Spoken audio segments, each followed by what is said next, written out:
Good afternoon, esteemed professionals. It's me, Porcelain Doll. Hello, everyone. Hi. Happy Tuesday. That's the day of the week it is. I remember these things. Bouncing Nominable Kitty. Perhaps. I'm doing the thing that I said I was gonna do, which is use this model more for a cozy stream. The default model is still there as a redeem, obviously, but yeah, that's the thing I want to do more in the future. So, the future is now. We're starting today. Oh my god, hello? Hi, Bad! Hi, Raider, the Book Nerd Raid. Hi, Bad. Good to see y'all. Hope you're doing well. Been furloughed for 3 weeks. Oh no, I'm so sorry, Perky. It's not a fun time. Bad, I hope you had a lovely stream. What were you up to today? What were you doing? What were you streaming? Hope you had a great time. Chat, if you get a moment, please go check out Bad. For those who are new here, hi, hello. My name is Porcelain Doll. I'm a mostly lucky Kintsugi cat that plays a vast variety of video games, primarily rhythm horror and RPG. Today we are doing some strange antiquities and identifying magical items. Played EU5. Ah, fun. Fun. I hope you had a good time. Totally fair. Yeah, no, if you got a raid and run or raid and lurk, do any post-stream stuff that you got about. It's important. Meanwhile, welcome on in Cameron, welcome Perky, welcome Laura, welcome Talv, welcome Moth, welcome Biscuit, welcome Leighton. Leighton, thank you for the biddies, thank you for the large rat phone lick, incredible emote, wonderful.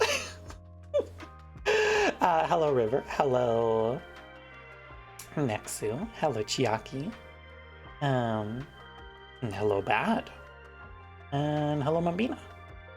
Yeah, that's what we're doing today. Thank you for your patience with the delayed stream starts time. OBS decided to break shit, as usual. I don't know how evident it was during the actual stream countdown, but somehow my timer's fucked up now. It just does this now, I guess. We'll troubleshoot it. Hopefully there's going to be, you know, an update to the plugin, but like, how do you fuck up a timer? You know, it's just a countdown. It's just a displayed text countdown. I don't know why it's so intensive that it fucking frame skips. Yeah, very cool of OBS. That's so nice. Captioning tools broke. Yeah, my captioning tools broke. Those were easy to set up again. Thankfully. The captioning tools were fine. Yeah, live captions, fine to fix. The timer, not so much. I got a WWE ref to program the timer. Like, truly, yep. Anyway, everyone having a good week. I hope you're having a good start to your week. I have... Oh my... A tier! Hi! Hi, Raiders. Welcome on in. Hello. Hi, everyone. Tier, how did the rest of Zia go? How was it? Hope you had a good time. Sorry, we're at my chatting screen bitching about OBS today. But I hope ZA, Mr. President, there's been a second raid. Speaking of that era of politics, it's a Crab Rave Day, everyone. Happy Crab Rave Day. Hello to everyone from Tier's channel. Welcome to welcome to this. Hi, Tier. Hello, Vixen Dragon. Hello, Linivitsu. Hello, Speedy. Hello, Misty Glitch. Yeah, fucking rest in piss, indeed. For those who are new here, hi, hello. My name is Porcelain Doll. Thank you for the nose boop. I'm a mostly lucky Kintsugi cat that plays a vast variety of video games, primarily rhythm horror and RPG. Today we're playing a cozier game. We're playing some Strange Antiquities, which is the sequel to one of my favorite cozy games, Strange Horticulture. And since it is a cozier stream, we're using the chibi model today, because that's my decision as to how we're going to be doing some of these streams going forward. But chat, when you get a moment, please go follow Nighthound Tier. Wonderful friend, fantastic streamer, super cute model. No matter what the dice say. But yeah. Hi everyone. Hope you had a good time over at Tier's stream. Tier, if you need to raid and run or raid and rest, please take care of yourself. Streaming is very hard work. I know how it be. Well, I think, without further ado, now that I'm done bitching about technology for the time being, for the moment, for the second, let's go identify some items, shall we? What do you mean you can't sync my Steam cloud? What are we doing here? Strange Antiquities? You good right now? Not going anywhere? That is fair. But welcome. Alrighty. Let me get this set. Okay. So last time we made it about Why are you doing this, strange antiquities? Stop that. Size yourself properly right now. Thank you. Thank you. Break out the sacred oils and perform the rites. We must soothe the OBS machine spirit. I pray daily to the exalted machine spirit Hatsune Miku to exercise all of my technology. And sometimes she even listens. Yes, as I was saying, I have the Rooibos tea that won the Discord poll. That is our tea for today. When you're talking about reagents, we're talking about machine spirits and summoning Hatsune Miku to exercise all my tech issues. Also, I'm going to Miku Expo next year. I'm excited. Anyone else going to Mexpo at some point? Anyone else going to see the girly in concert?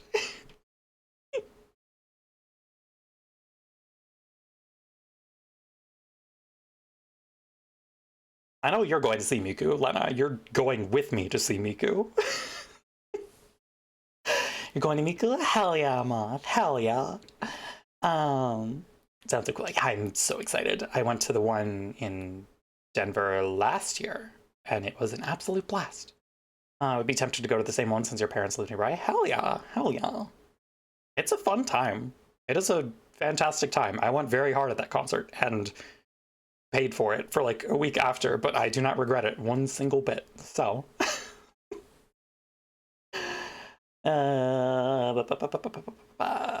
okay. Let's identify some things. Can't wait to have a full body soreness that lasts you for one full week. Same. Speaking of, excited for the mountain goats? Because I'm excited for the mountain goats. Also, hi Lena, welcome on in. Okay. Yeah, it's gonna be good. It's gonna be good. Thank you for greeting cats, everyone. Yeah, make sure to get your greeting cats. They're very important. They're very important. Okay. Finally gonna see TMG live. I'm so stoked. I'm stoked. Alrighty. Okay. We did a lot of stuff last time. Hope you enjoy Mr. Goats and his ensemble. I will do my best. I will do my absolute best. Yeah, his name is Mr. the Goats. It's true. Hello, Sunny. Welcome on in. Chat, or mods, can we get a shout out for Sunny? Pretty please. Bleach. My good friend, Sunny Shines. I don't think we have any new hints, right? We have the curse book. None of the Miku Expo locations are close enough to you. My condolences. Yeah, I will be traveling to get to Expo, but thankfully it's not too far away. Have I sold many antiques? We've just started the day, so we haven't gone anything yet. They did expand this year, thankfully. I feel like I don't have the hints to open this up yet. Do people even pay us? Listen, we're paid in exposure to the community. Hey, chat. Something's missing in my store. Where the fuck is my cat? Yeah, where cat?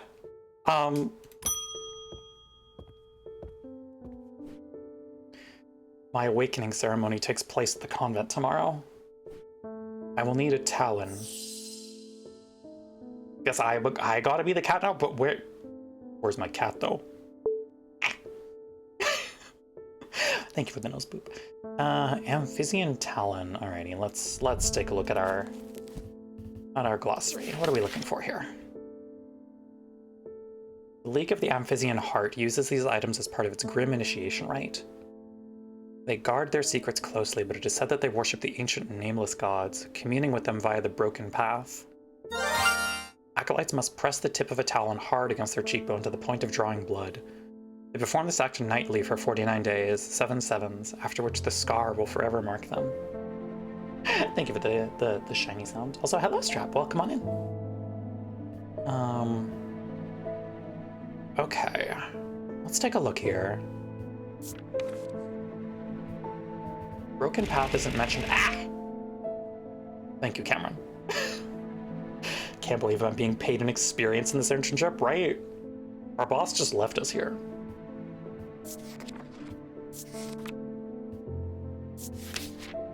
Busy heart. Okay. Must press the tip of a talon to their cheek to the point of drawing blood. So it's something sharp, right? Don't know what it looks like quite yet, though. Where Cat? I hope Cat shows up soon. Maybe cursed items are a public service in this town? Maybe. Listen, sometimes you gotta standardize your industries in that way. This is a post-cursed item scarcity society. Amphibian town. Okay. Let me take a look at our symbology books here. Hello, Augustus. Welcome on in. Hope you're doing well. Amber, amethyst, aquamarine. Okay. Presumably it would be something that has, like...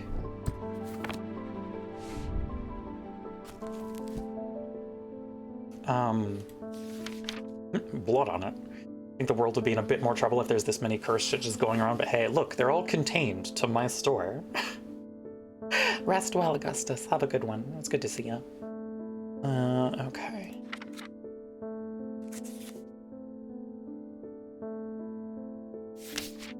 Lake of the Amphibian Heart. I don't know that that's a term that we know, you know? Thank you, Stream Elements. Functional as always, dear. Awakening takes place at the convent tomorrow. I will need a talon. Wait, Amphibian makes me think... Also, the snake icon makes me think snake-ish in general, you know? This is just England's Gensokyo. God. It's not this, because we know that this is the basilisk scale that prevents heat. Just haven't labeled it yet. Is he in town? Oh! Oh, hey! The two fucked up fingernails on this one. Are they real severed fingers? Surely not. Hard and worryingly sharp. Hard and somewhat rough, leathery. I have nothing to remark. Makes me feel uneasy, I don't like it. I think this is the Amphibian talent, because we've got the snake ring on it as well. I'm gonna label it as such. This is my educated guess today. I think this is the talon. Am I correct? Yes, because I'm the smartest cat. The shape of the nail tips matches the scarring on the cheek of the person in the sketch. Yep. And also, you know, the snake thing. Morgan's Folly. A folly symbol can be revealed to induce a trance-like state in anyone who casts their eye upon it, making them open to suggestibility. Precautions should be taken against unwittingly looking at the hidden symbol for too long. I think that's our... I think this is our Morgan's Folly, this one. But also, where the fuck is my cat? Hi, Simone. Oh, where's Jupiter today? That's what I'm saying! I always look forward to coming in to say hello to him. I've been working my way through the journal, but it's heavy going. I keep coming back to this series of sketches. Does this mean anything to you? Could it relate to the plinths? Cool. Oh. Oh. There's another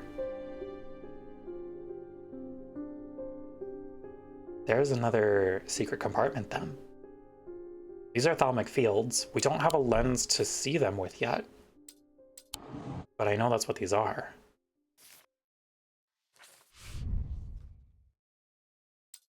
Diurnic seal. Object made from silver produces a diurnic field. Okay.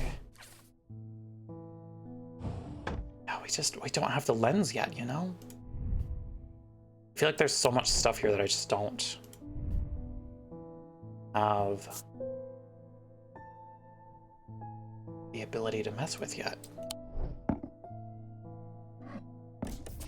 Oh, this can weigh things down. Actually, let me take a look at this again.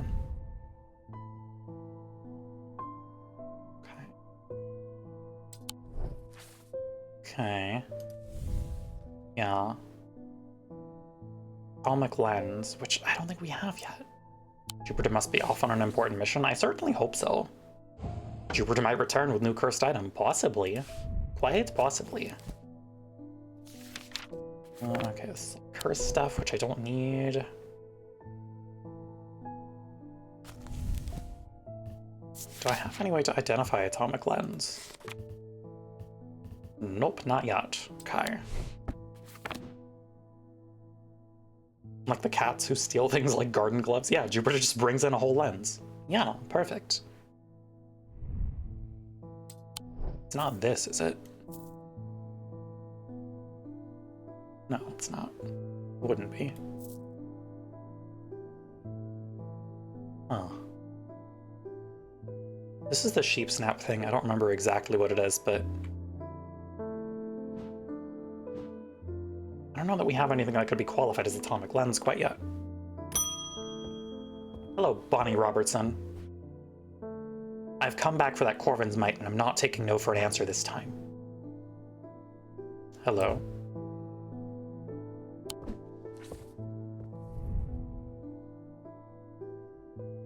Pardon? I want a Corvin's Mite. Either you give it to me, or you never see your cat again. Take it to the woods behind Calgarth. I'm gonna kill her, actually. Okay, okay, yeah. How do we kill her? How do we do a murder? That's my question now.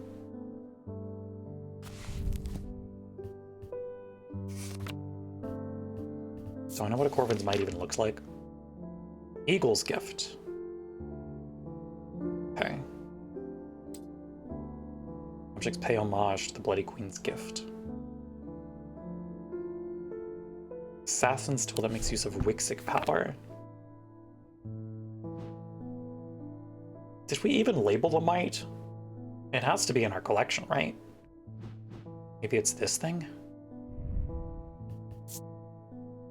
Nothing to remark. Nothing to remark. Hard, a bit smooth, warm and smooth. Gold, clay, bone. I mean, it could be that. It's got the eagle iconography on it. The woods behind Calgarth. Where the fuck is Calgarth? Calgarth Hall, 25.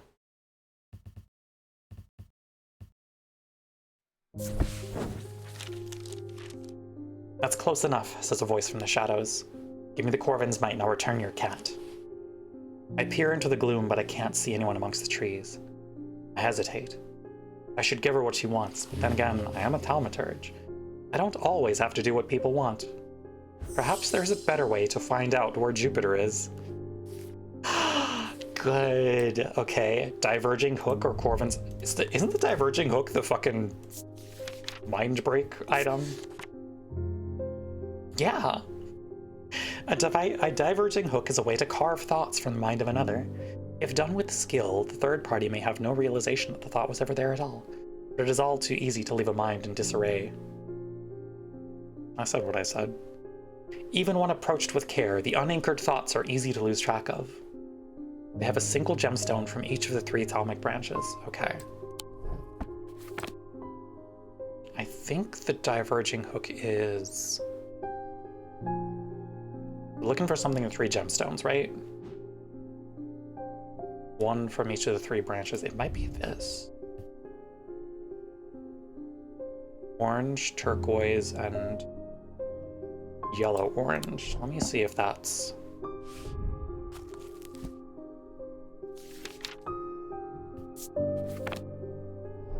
Ooh, hold up. I know how to navigate books. Okay. Topaz is Wixic.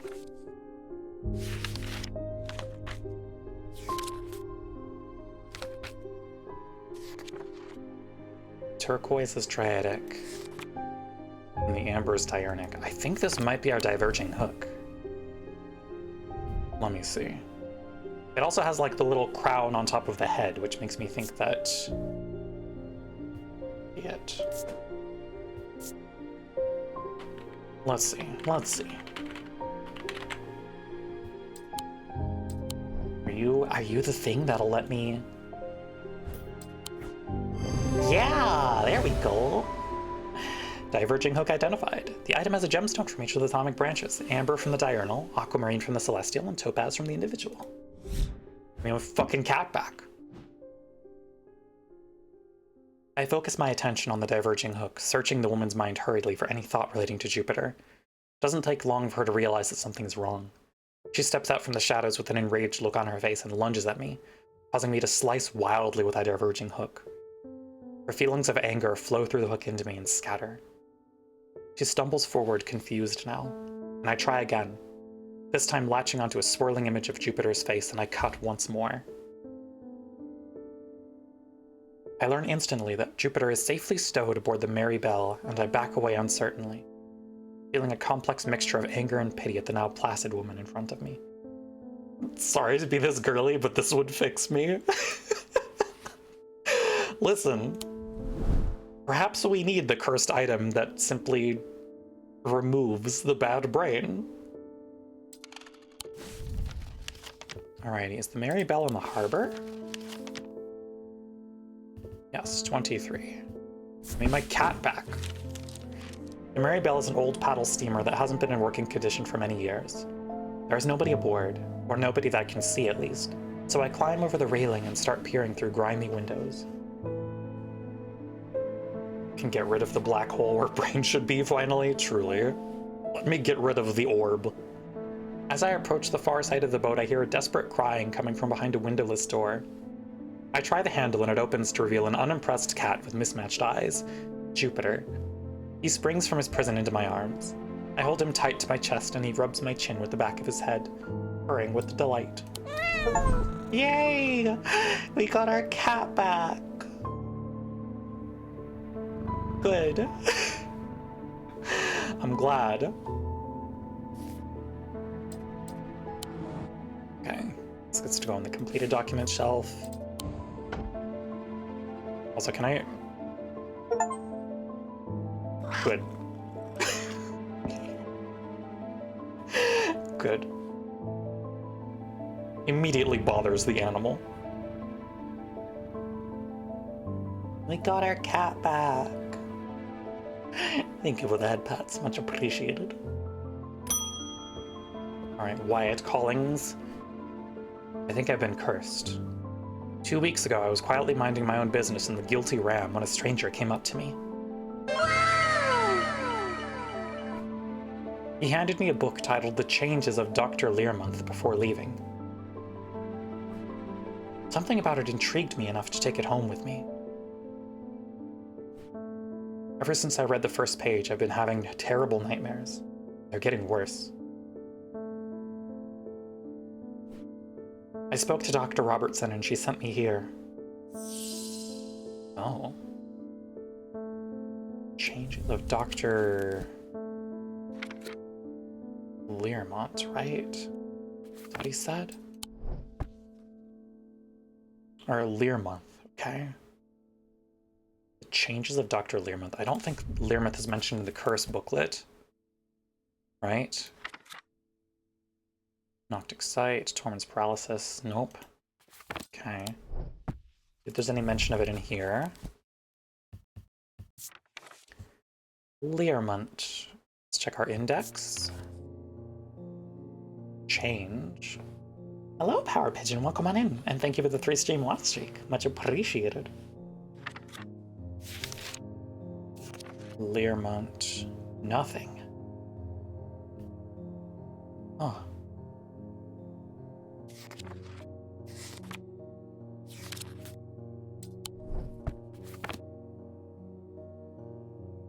Handed me a book called The Changes of Dr. Learmonth before leaving. Ever since I read the first page, I've been having terrible nightmares and they're getting worse. Do we have something? Wasn't there an item that compulsively made you want to read? Possibly. Let me take a look at the curses that we have. Poison of the mind. Oh, Noctic Sight. Increasingly vivid nightmares. Okay. Okay. That might be it. I think it's Noctic Sight. I had to guess. Should have a way to cure that, if I remember correctly. Let me double check our index of items. Noctic Sight. Where are you? There we go. Moonstone Guardian. Okay.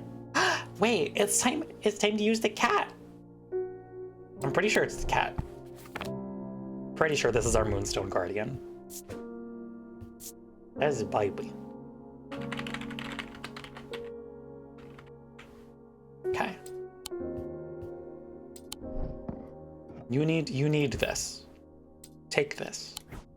Yeah, there we go. The item features a moonstone. A cat could be considered a comforting guardian. Ascus. An ascus allows the bearer to breathe underwater. The sensation is said to be most unusual since it requires one not to breathe at all. Those that use an ascus for extended periods sometimes forget to breathe once they are back on dry land and subsequently pass out. The core of the item is cold to the touch, but the ring, sometimes called the halo, stays warm. Interesting. Hey, I got an achievement for lifting a curse. I am gonna hydrate briefly because I need to drink some more tea.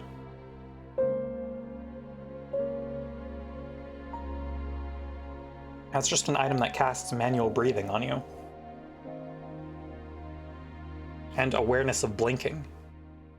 And weight of tongue and mouth. Hello, Verona Green. There's not much that can unsettle me these days, but I found something at Calgar Hall that I hadn't.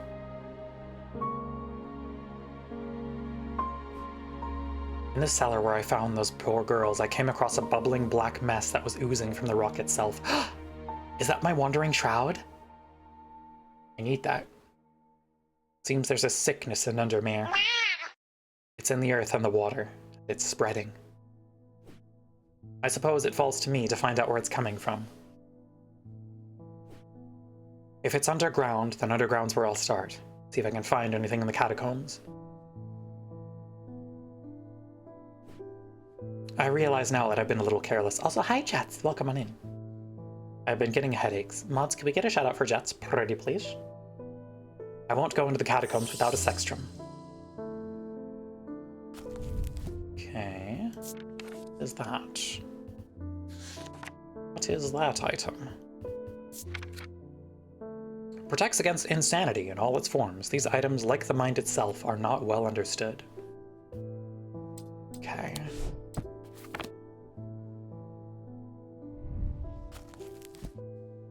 Has the distant cousin been identified? Distant cousin. I'm not sure what that is. Oh, the golden clay figurine? I think that's a Corvin's Might, I'm not sure. I did call it that, yes. Remember, you expect me to remember everything I say on stream? I'm out here yapping. Also go follow Jets. Another lovely fellow Calico. Also, hi Kaz, welcome on in. Okay, so we're looking for items that relate to the mind. Stone of Water, Dark Stone for dark purposes, Calming Stone of Peace and Safety, Stone of the Earth and of Nature, Anchor between body and mind. It might be Kyanite. Fourth Eye, Stone of Sight.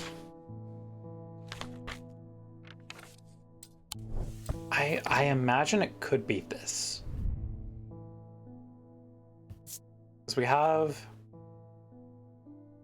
like the 3 mind stones here. Let me take a look at our symbology again. I feel like we have stuff that specifically relates to the mind.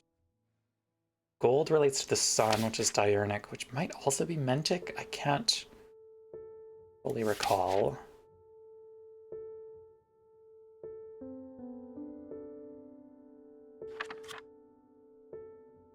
Diurnic, well, no, mentic is individuals, so I don't think it's that. It would be paired with Wixic, perhaps, which is of the moon? Maybe? Silver? Hold up. It's going to relate to the mind. We know this much.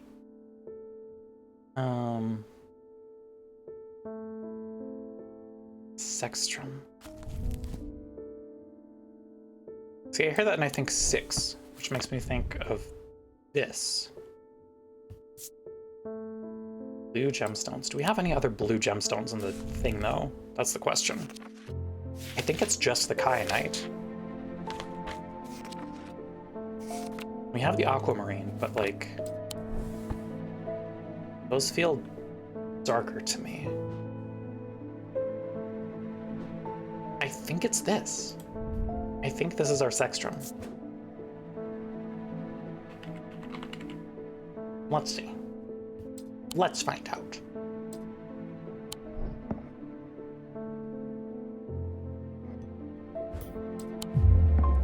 Nope, that's not it. Okay. Yes, thank you, chat. Okay.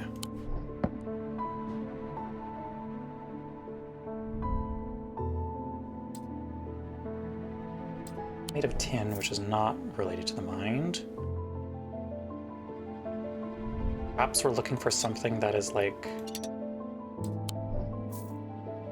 closer to the insanity symbol.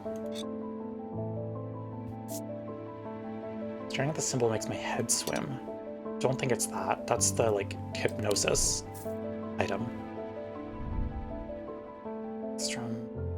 Oh.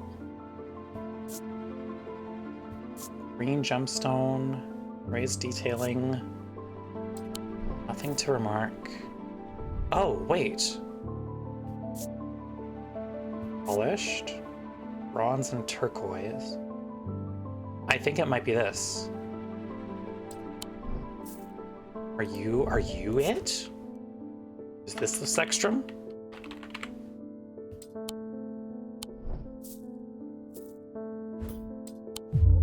Nope. Damn. Damn. Okay.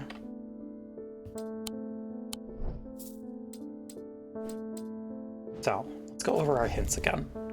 These items, like the mind itself, are not well understood.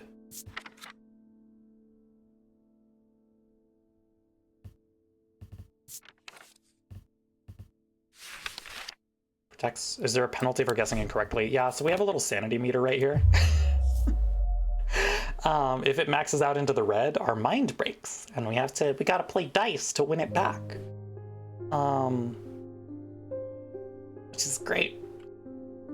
Okay. Bad customer service deals mental damage. God.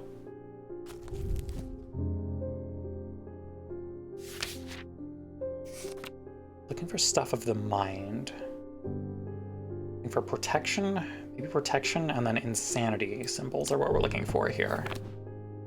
Which... retail drives you insane. Makes sense. Yeah, exactly. Yes. That. That's not it. Nope. This is a Daedalus link. It's not that. These have all been labeled. This is all labeled. Oh, this might actually be a Corvin's Might. Has the piss rune even come up? Not yet. I'm still waiting. Oh! This is our sextrum. We've got the insanity symbol in the center. The sense of crackling energy flickers in the depths of my mind, and then the protection symbols on the outside of it. I think this is it. right? Yeah, there we go. Yep, that looks like a winner. Yep, 6 points. This item features symbols of protection surrounding a symbol of insanity, hinting at its protective properties. Fortinance. A fortinance can enhance physical strength or restore strength that has been sapped, whether by exertion or by hex. They are made of stone or iron and usually take the form of a small totem. It's been a long day, Jupiter. We did a lot of stuff today, buddy.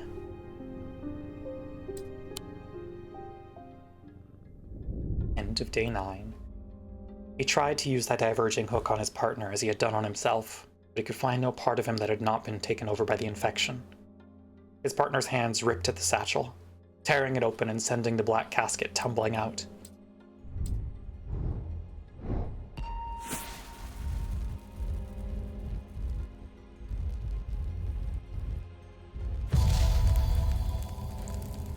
Rest in peace, day 9. I love Fun Day Monday. God. Below a moon that does not shine, there is no mark upon my shrine. In the dark, but not alone, my neighbor bears a cross of stone. Okay, so that's something in the catacombs, for sure. I'm gonna go exploring.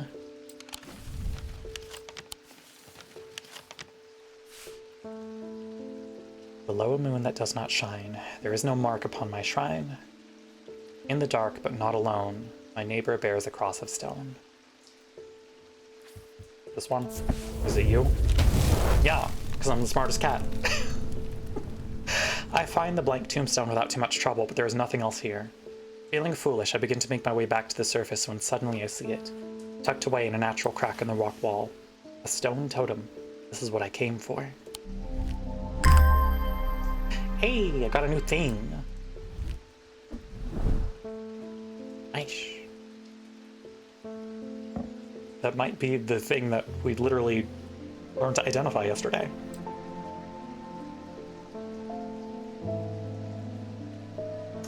Okay. Okay. Hello, Catherine Walpole. I have traveled a long way searching for an eye of the forest. Hello, Natural. Welcome on in.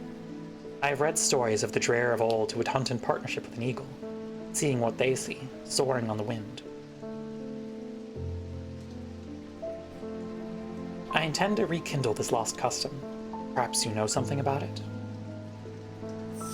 Hello, Spider. Eye of Cernunnos. Have we identified the eye? I feel like we've gotten some other Cernunnos item. Known as Eyes of the Forest, these ancient artifacts enable one to enter the minds of lesser creatures. It is alleged that Cernunnos himself wielded an eye. Eyes of Cernunnos are hard to come by. They are powerful and should not be used carelessly. We have a couple entries where... Let's see. This is a different thing, right? This is the voice. The voice is the torque.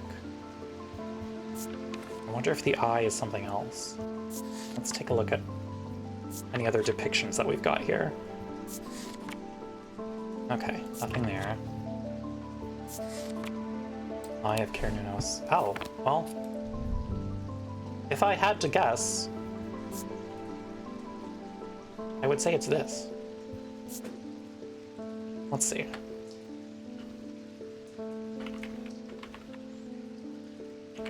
Maybe. We have like the twisty... Oh, yeah, there we go. I did it. Using the index in the book, I could find a sketch of Cernunnos holding an item that looks very similar to this one. The jade gemstone, a stone of nature, hints at the connection to the natural world. Zephyrim. These resonant objects give off a faint odor that will be familiar to any thaumaturge. It is the scent of the storm, of ozone and power, the scent of magic. When these vapors are inhaled deeply, they can unlock deep wells of anger and channel them into a powerful maelstrom. This is the power of the west wind. Back with food? What did you miss? Our cow got kidnapped, but we got her back, so it's fine. We maybe shredded someone's mind to get our cat back, but worth it. Which cursed item do I think is the most crunchy? I think this one, because it has the sheep snap pot in the center. I think that's very crunchy. Sacrilege, right? Fucked up. Do not steal the kitty. Mail time. Hello, David. I was expecting to talk with Verona Green this morning, but she wasn't at home. Unusual for her. I hope she's okay. What have we got? If you can spare the time, we'd appreciate your help. There's something unusual at our house. You can't miss us. We're the only detached house on Ruskin. Warmest regards, Mrs. R. Bream. Right, we've got an item to pick up. Ruskin. Where is Ruskin? Am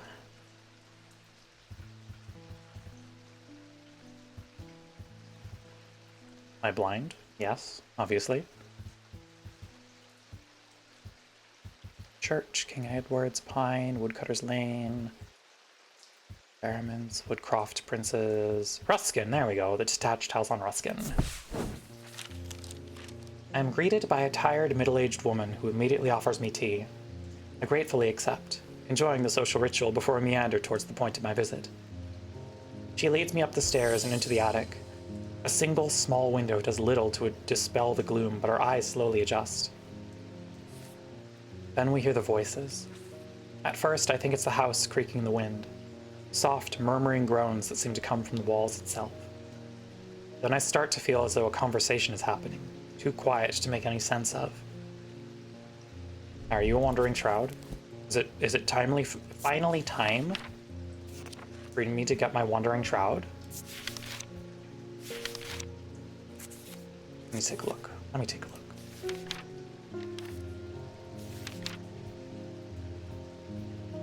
Vault. Okay. Wandering shroud. Maybe not. Start to feel as though conversation's happening, too quiet to make any sense of. Blackheart, nope. Constricted, necrosis, no. None of these. Poison of the mind, nope, I don't think it's any of these curses. Soft murmuring groans that seem to come from the walls themselves. Take a look. Ecumenical? Nope. Ambra? No. It's not an Ascus. I wonder if the spirit vessel is what we need here. Let's try. Let's try the spirit vault. Nope, that's not it. Okay. Well. Oh, wait, too quiet to make any sense of. Let me use my hearing charm. There we go. They're discussing a section of the wall where some of the bricks are loose. Carefully, I pull them away to reveal a small cavity. Inside, to my horror, is a human skull. Its dark eyes staring lifelessly back at me. You were correct, Cameron.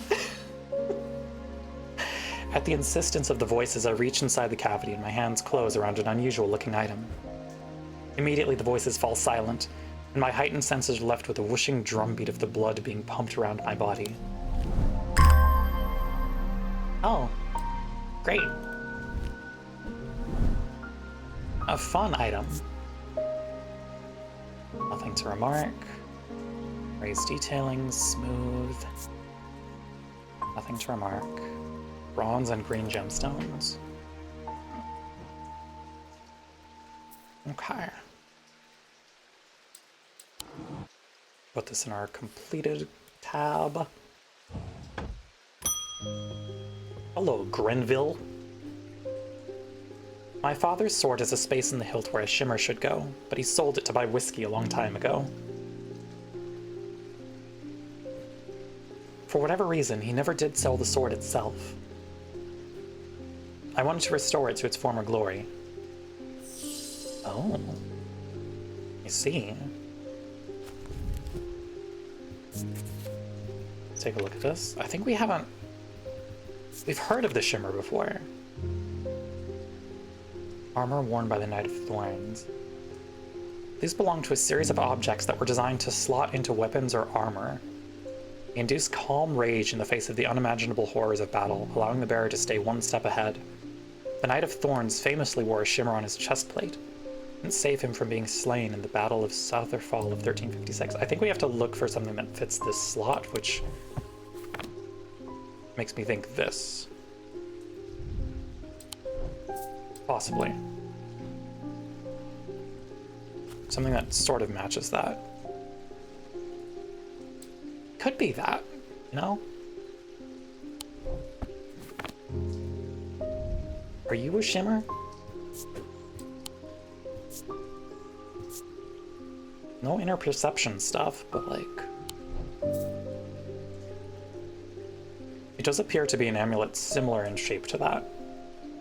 I don't think we've got anything else that could fit that description. You my shimmer?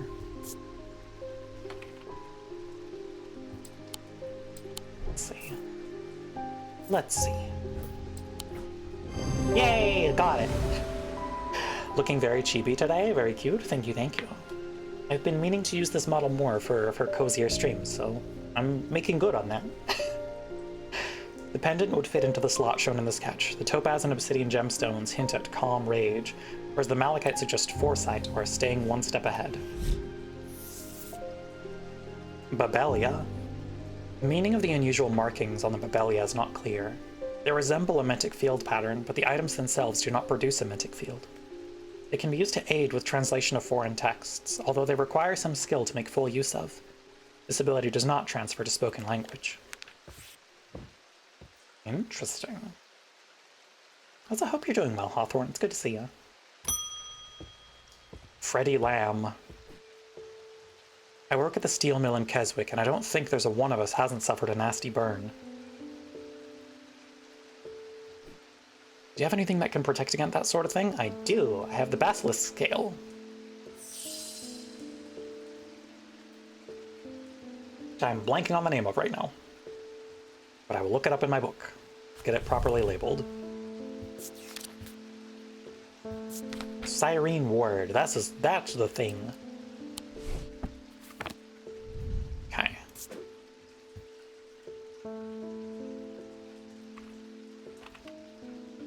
I think it's this. Pretty sure it's this. Almost certain it's this. Yep, there we go. The item features a basilisk scale. The amber and obsidian gemstones hint at a connection to fire. Solemn Mether. Of the three types of Mether, the solemn variety is considered the most powerful. It permits the drinker to forge pathways in the mind, to recall that which has been forgotten or to repair that which has been broken. It will produce a noticeably stronger thalamic field than the other two types. That would be cool. If I could find a fucking lens. Thanks, my wife will be relieved. I found this down the side of the counter here just now while I was waiting. Hello? Don't know if it's anything important or not. Did we just drop our lens? Wait. Hold up.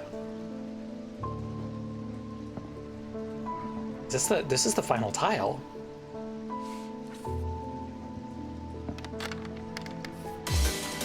There we go. Hello, Inglai. Welcome on in, the High Raiders. Hello, hello, hello. Hi, hello, Carrie Nick. Hi, Ing. Hope you're doing well. Hey, hey, hi. For those who are new here, hi, hello. Welcome, everyone. My name is Percy Lindahl. I'm a mostly lucky Kinzo geek out that plays a vast variety of video games, primarily rhythm or an RPG. Today we are going a little cozier with some Strange Antiquities, which is the sequel to one of my favorite games, Strange Horticulture. Ing, what were you doing today? What were you doing? What were you streaming? What were you up to? If you need to raid and run or raid and rest, please take care of yourself. Streaming is very, very hard work. I know how it be. I'm gonna hydrate, and we have a discovery to investigate, because I've just opened up a thing in my shop.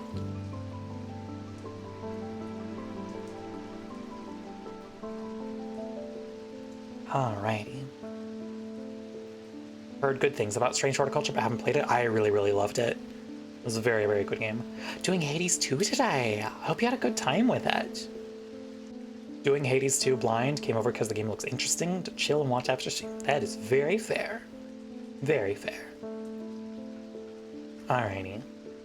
I hope you had fun with Hades. I haven't played the second one yet, but I've heard good things. Okay. Bats have come demanding blood. I got a little to spare. A little bit. Just, you know, be reasonable. Reasonable about it. Welcome on in, Mediocre, and welcome on in, Patty. Hope you're all having a good one. Strange Horticulture is a great game if you ignore that you cannot just put fruiting mushroom into a pot. That's not the point of the game. The point is identifying the plants, not just, There we fucking go! Finally! There's our atomic lens! Thank you for the follow, Mediocre. Much appreciated. I've done it! Hell yeah. Oh. Oh. Oh, we can identify different fields. That's sick. Okay. Okay. So we have a couple different fields we need to identify for that. We have a thing to unlock here. We have this. Yeah, I found a toy. It's great.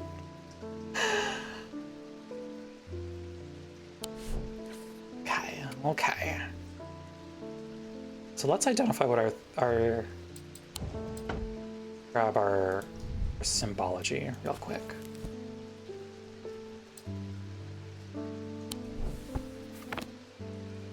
So triangle, circle, and then smaller ones. So that's Selenic field, it looks like. Have to do a little lurk and get yourself some dinner? Totally fair. Yes, yes, go get some food. Go take care of yourself. So that's a Selenic field.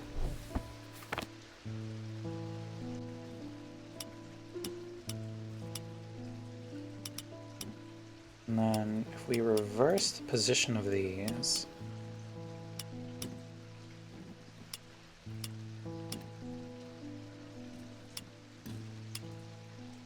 that gives us a Dryadic field. Oh, I'm gonna be a sicko about this, huh? That's great. Okay, so we need a Dryadic in the center. I think Selenic is part 3, right? God, let me get a notepad here. Hold, please. So Dryadic field for 3. Selenic, or no, Dryadic for 2, Selenic for 3. Because presumably that's going to unlock more stuff in our shop as well. More compartments that I can accidentally lose items in. And then let's take a look. So something spirally.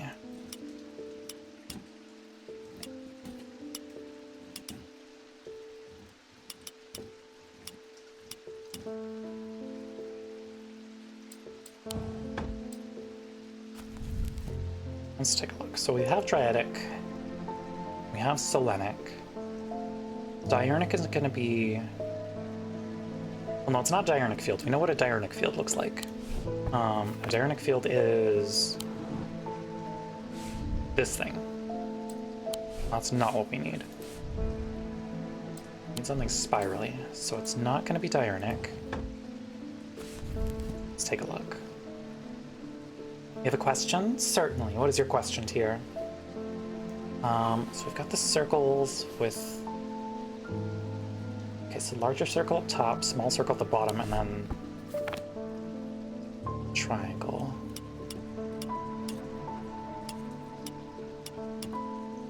Oh. Did I do it? What if you want to know how the cursed items taste like? I accept no responsibility for any injuries incurred by tasting the items. Strange Antiquities does not accept any liability here. Do not slurp. Bad. I think this is our field. Well, hold up. No, this is a double spiral. Maybe we just want the one spiral. Also, hello, Phantom. Welcome on in. Hope you're doing well. Also, we do have ads coming up in about 3 minutes, chat. As usual, we'll head over to the BRB screen and listen to some music so you won't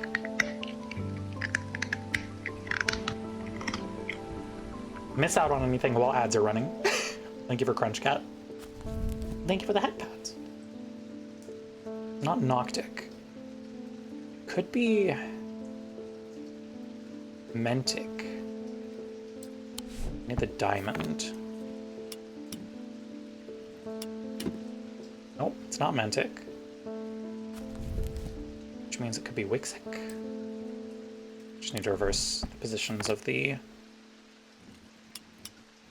small and large circles. Oh.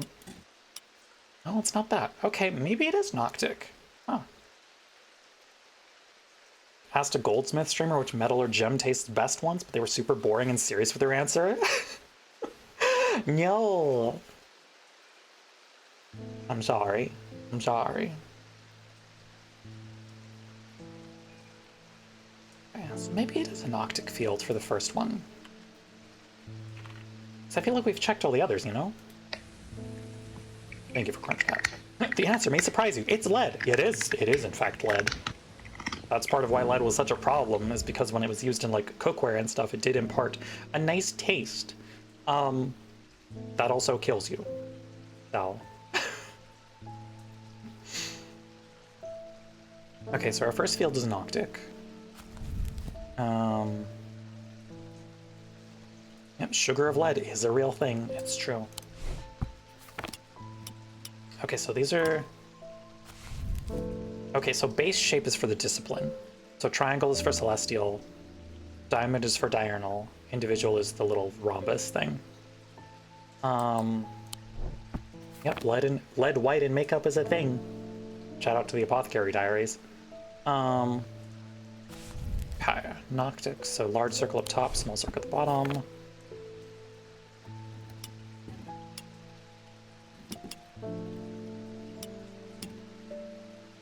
Yes? No?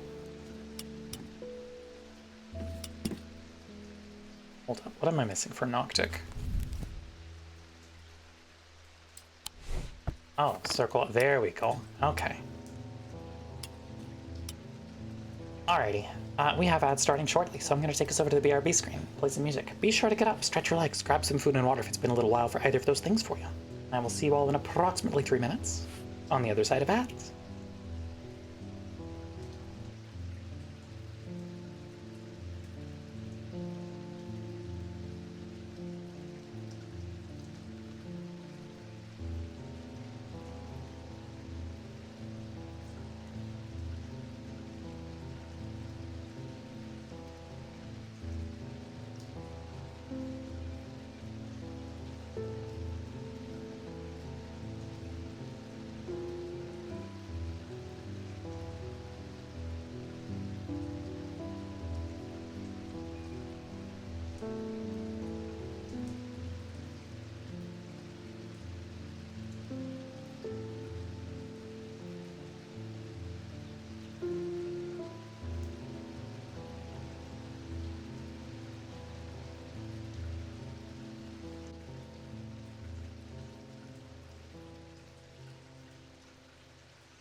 Alrighty, welcome back from ads, everyone. It's time to find some items, so we can start unlocking more things here.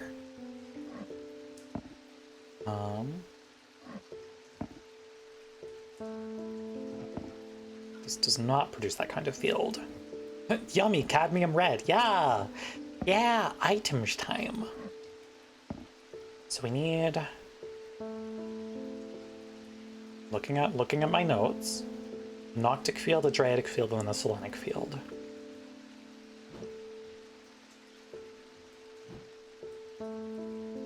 Noctic.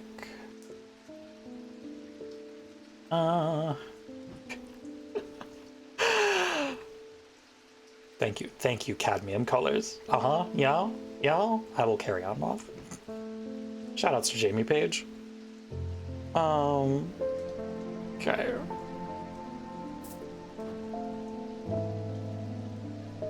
Not Noctic.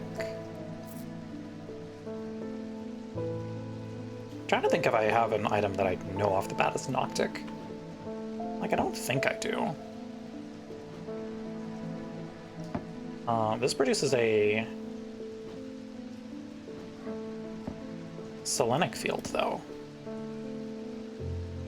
Hello, Aki. Welcome on in. Hope you're doing well. Good to see you. Or wait, which one was the... Okay, so that is field 3.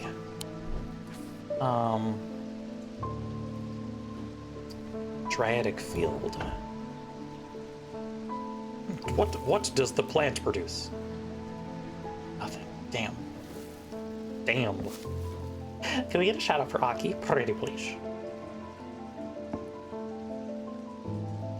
Oh. This is Noctic. Okay. And then we just need something that's Dryatic. Scythian Charm Dryatic? It is. I did it! But I find... Oh. Hello? That's new. Gold detailing laid over stone. Warm and smooth. Nothing to remark. Okay, that's new. I did it. I solved the puzzle. Which means this gets to go in the completed tab. Diurnic seal. Object made from silver. Produces a diurnic field. Okay.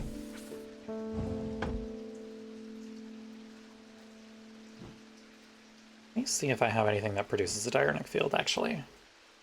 Because I know what the diurnic field is supposed to look like, also. Well, that it just dumped all our items back on the fucking lens. This gets to go here. The Grim gets to stay under the desk. Okay. That Jupiter. It's important. I still haven't found what this is for.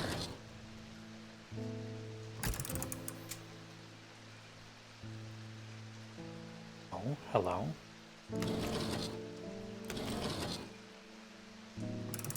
I don't think it's supposed to do that.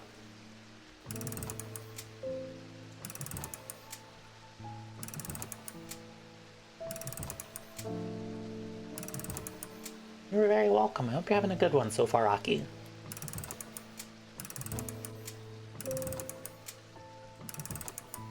Oh, never mind. I guess it just did that one time. Okay, that's fine. Diurnic fields we know are this thing. So what is this that I've completed? Oh. Another thing. But these are all complete. All atomic fields, a diurnic field pattern. Okay. Let me set the lens to diurnic. Okay. Small in the center.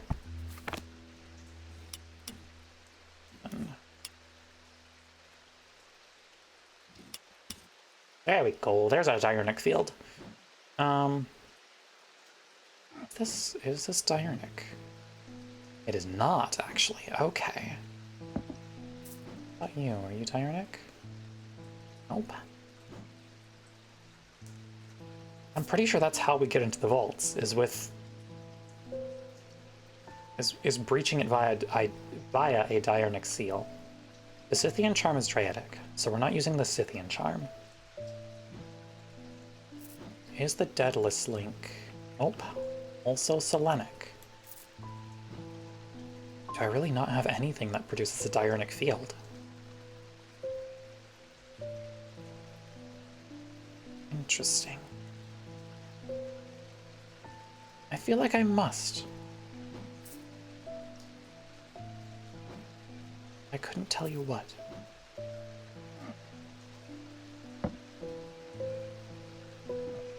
Oh, wait, is this? This produces a diurnic field. Interesting.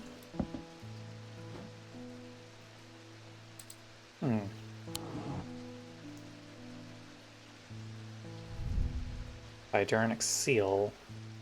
Object made from silver produces... Okay. I feel like there's gonna be a second half of the note that I'm just not playing with yet. So let's continue. Audrey Bell, hello. Judgment is coming. Great. We worship the warrior not out of love, but because he is powerful.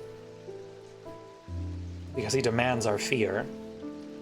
What use is a god that you are not afraid of? Great. Those of us who have read Holgar's teachings have known about the prophecy for a long time, and now the casket will finally be opened.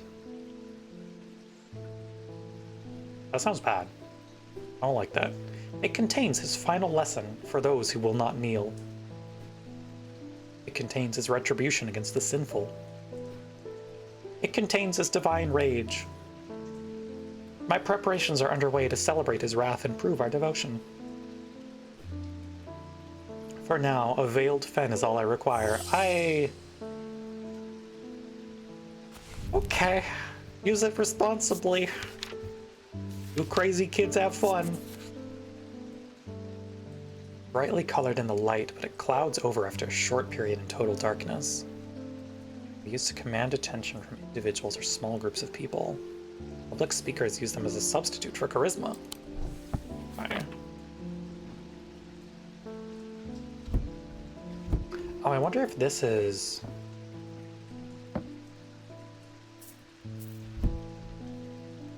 Let's see.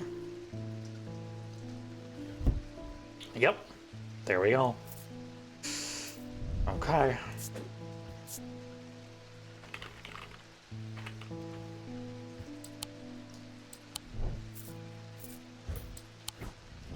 Yay! I'm so smart. This item is brightly colored. When placed in darkness, a drawer or cupboard, for example, the eye darkens. Okay, you use that responsibly now, okay? A witherance is the inverse of a fortnance and is sometimes put to more malicious use. They can be crafted from stone, like the fortnance, but wood is more commonly used. Big brain, I try. Wait, that was the end of the day, really?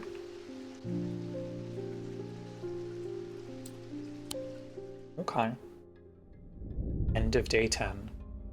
The two men fought as the heavens opened and lightning flashed across the night. One man wrested the casket from the other's grasp and leaped astride his horse, galloping off into the cold, wet darkness.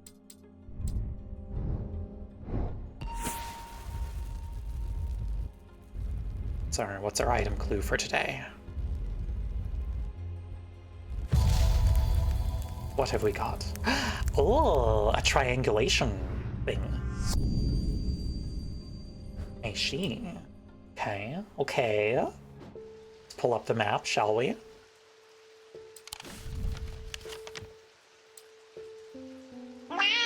Hello, Tino. Welcome on in. I don't think these are rooms at the manor. They're not. They look to be houses in Undermere. So... looking for the central point between these three things.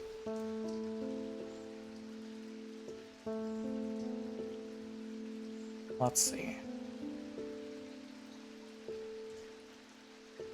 Anyone recognizes anything right off the bat? feel free to shout it out. I will be scouring the map otherwise.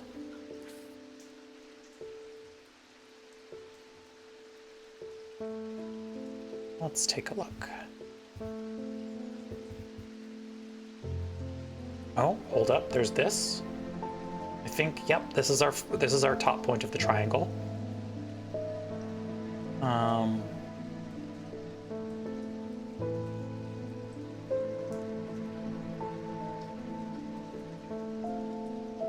Is it this? It is! Yay! You found Waldo. Thank you, Cameron. When I draw back the curtain, I am unable to control my exclamation of horror. Oh, good.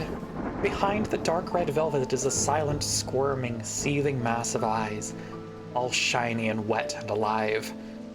Fear takes hold before my mind catches up and I understand what I am looking at. And when I do, I realize that it is looking right back at me. The object I am looking for sits on a small shelf below, and the eyes watch as I snatch it and get out of there as fast as I can. Yay! Cool wolf statue. I have nothing to remark. Fitted. Stone. Fun. Hello, Sarah Barrington. We think we finally located the wreck of the Orion out in the lake. Sadly, our funding has run out and we can't afford expensive diving equipment. I know what you need. But we put our heads together and wondered if there was another way. There is. There is indeed. You're our last hope. You, my girl, need an ascus. 4 of the items cold to the touch, but the ring, sometimes called the halo, stays warm. Alright, let's locate this item, shall we?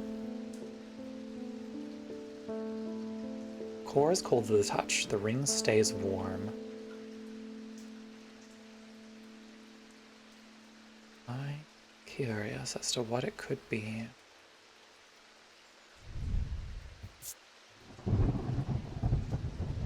Nope, it's not that. It could also just not be a ring at all.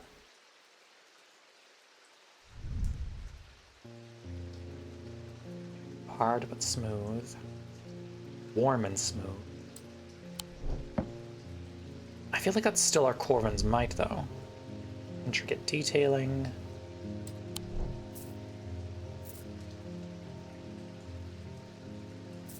Let's see. Polished, hard, and cool. Alrighty.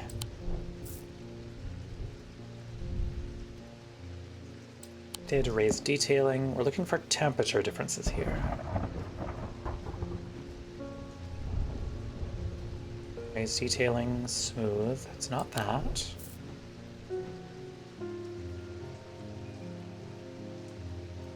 Not a shadow hold. Warm, cool. Could it be this?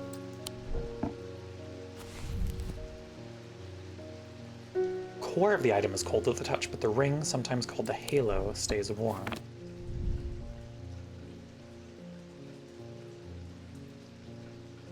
Are you the ascus? Perhaps. Perhaps. Nope. You're not. Okay. Duly noted. Wrong item. Okay. We have our St. John's Anvil. It's not that. Not the Valent. It's not the fucked up hand.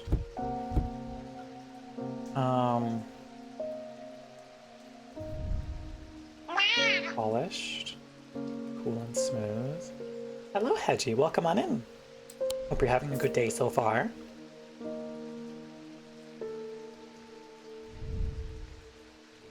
Cool and smooth. Oh!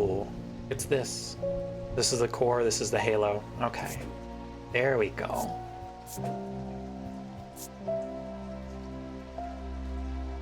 That also makes sense, because it's like a water droplet, essentially. Yeah, there we go.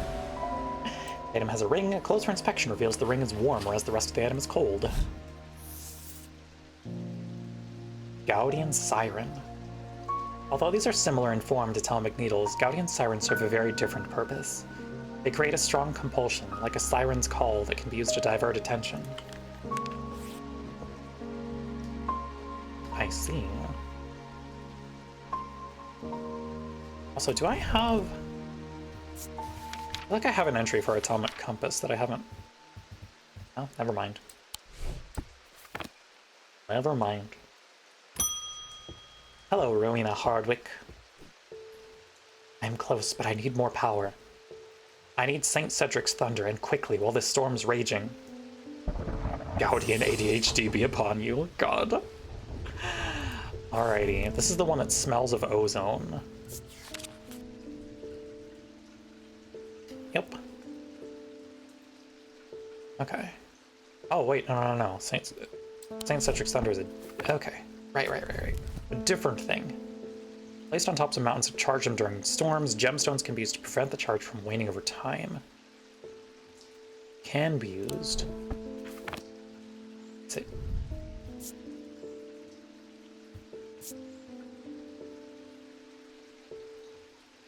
This feels... I feel like it could be this. Am I just gonna guess? Because this feels lightning roddy to me, you know? You're putting something on top of a mountain to charge it with lightning. This seems like it would be that. Do I have anything iconography-wise for, like, thunder? Let's see.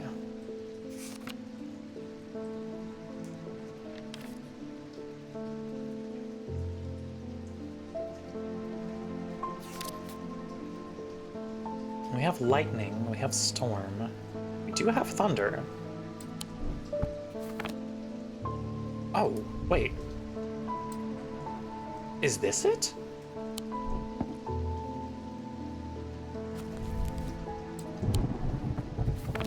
Are you St. Cedric's thunder? Oh, okay, cool.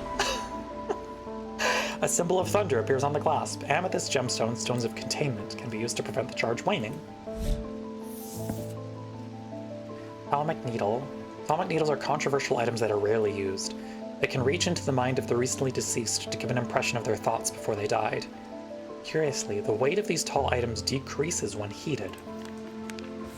Interesting. And what's in the box? It's thunder. Yep. we've learned. St. Cedric's thunder. Oh. Hello, Francesca. Oh, hi, girlie. I've been trying to get a hold of an Ambra. Before she vanished, Verona said it might have something to do with my patients.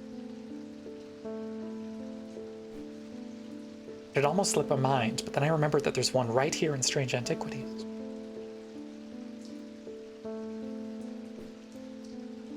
Eli told me himself he keeps it locked behind ethereal key. Oh.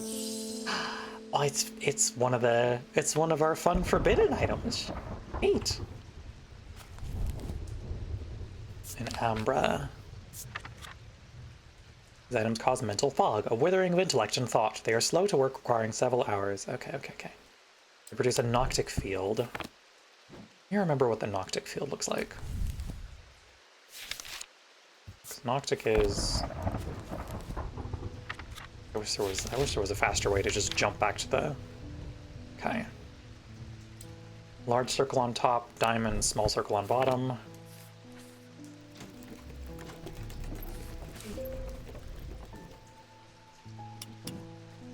Okay.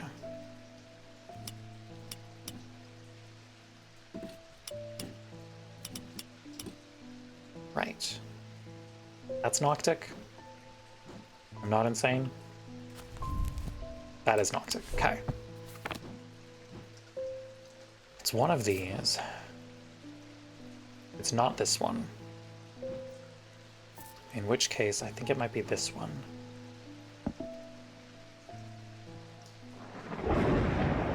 Yes, it's this. Okay. This is our Ambra. Oh, never mind. I'm not smart. Ambra.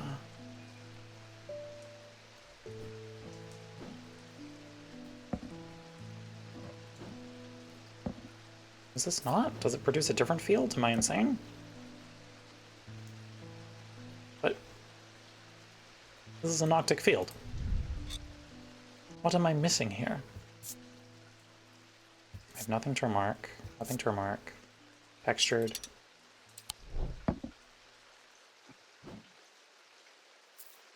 Is it this? Oh, I wonder if it only produces the field. No. What? What?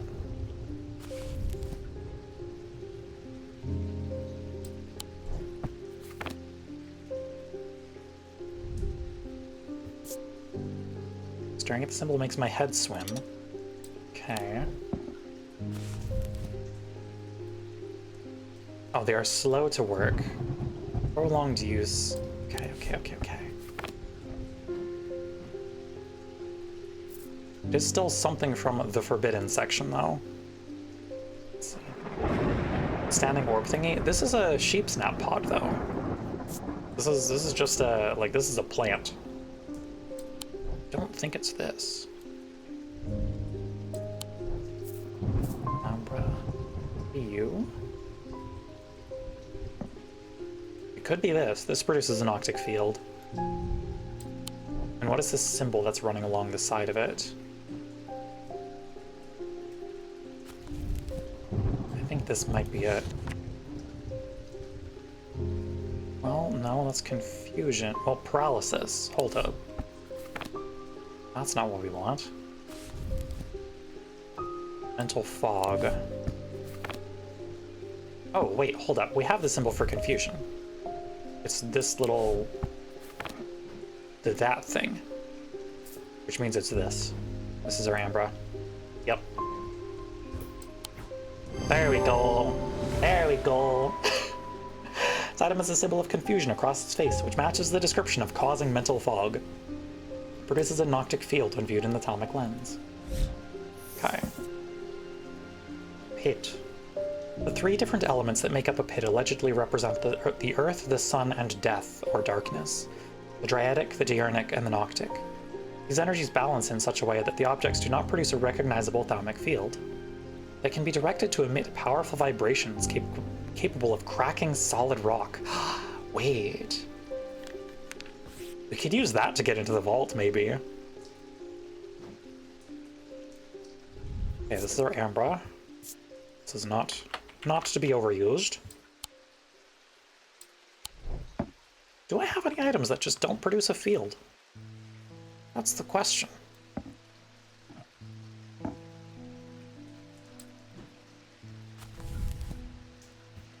What were the three things that it said it created? Pit. Earth, the sun, and death.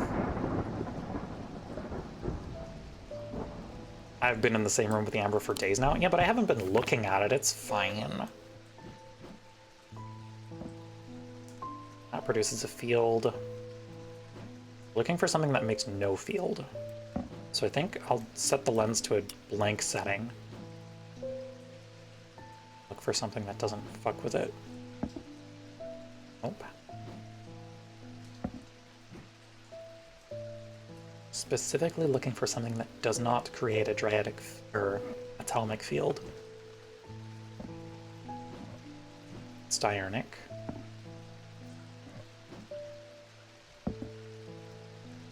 Also Diurnic. Which I would not have expected from the fucked up creepy hand.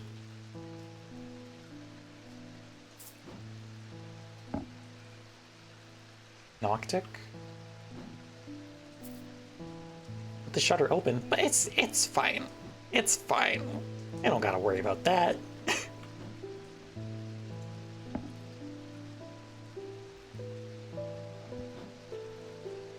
feel like that was Wixic or Mentic, I can't remember which.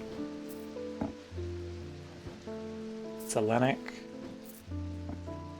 Diurnic.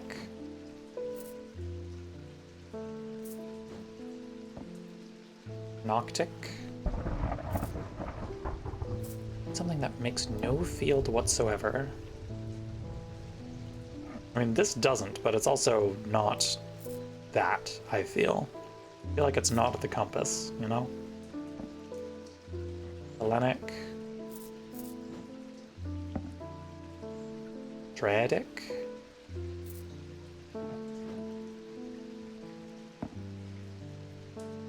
I think it's this one. I think this is the pit. Because it's got the earth, it's got the skull. Let's head to the vaults, shall we? Let's try and bust our way in. To the vaults.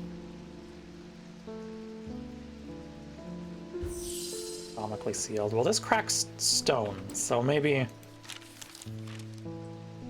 this might not work. We'll see. Yeah, it doesn't. Okay. God damn it.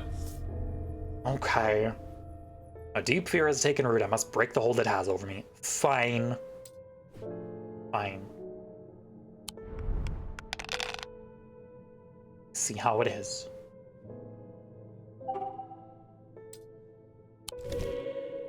There. There.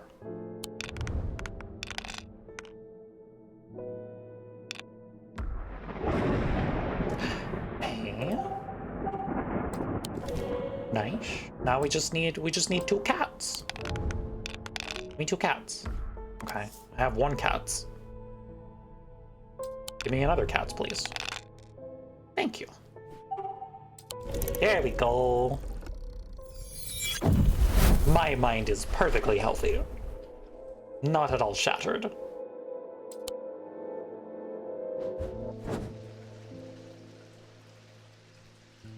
Realize that it has been atomically sealed, but that's not much help. It's not clear what I need to open it. Okay, so I guess we can't open that quite yet. I'm almost certain this is the pit, though. So, put that back on the shelf. Inside you, there are 2 cats. Maybe more. Imagine.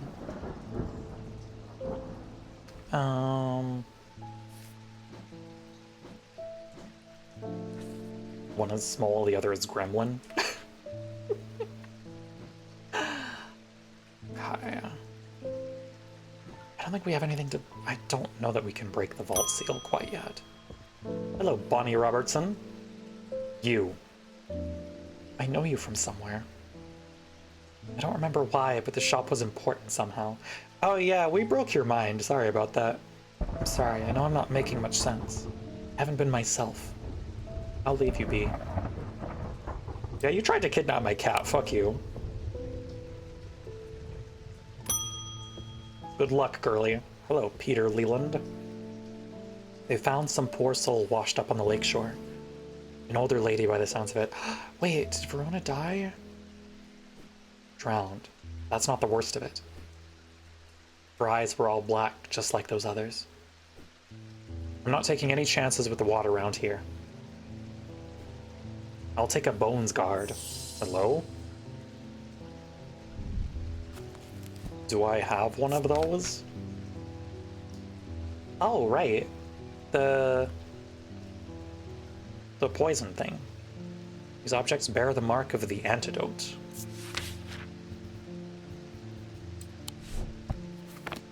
The thing that protected that king, and then he got stabbed. Okay, antidote. Let's see. A goblet for holding your bone-hurting juice, yup. Think of the antidote. Yeah.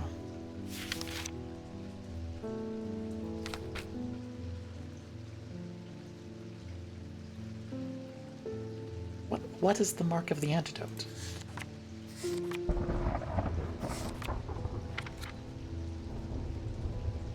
Life, confusion, foresight, protection, strength, truth, fortune. Poison. Oh, so it would be like an inverted poison symbol, probably. Would be my guess.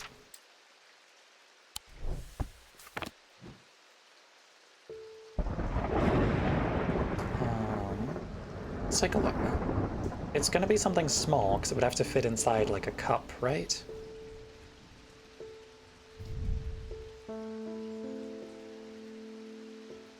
What's this? Let's see. What if piss? No. It's not the urine.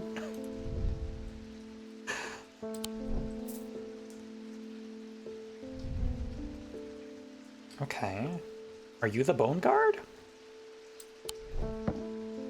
You seem to have the inverted poison symbol. Let's see. Are you the bone helping totem?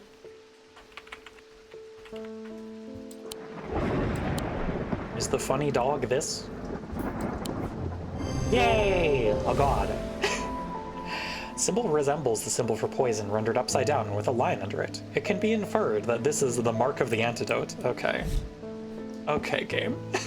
I'm afraid I can't pay you, but I can offer a trade if you'll accept it. Sure. What you got? I see. Thanks. Thanks for the hand. Oh, it's made of stone. Okay. So you do get paid, but it's not shown, apparently. Crisscrossed grooves, cold, polished. It chills my blood to hold it. What, you don't like holding the disembodied stone hand? That's not a good time? Shocking. The rider was lucky. He made it to Backbarrow and found refuge there and was nursed back to health. He would later discover his left eye was permanently blackened, like his partner's eyes had been. Perfect, my recipe called for 1 cup of a hand. Excellent.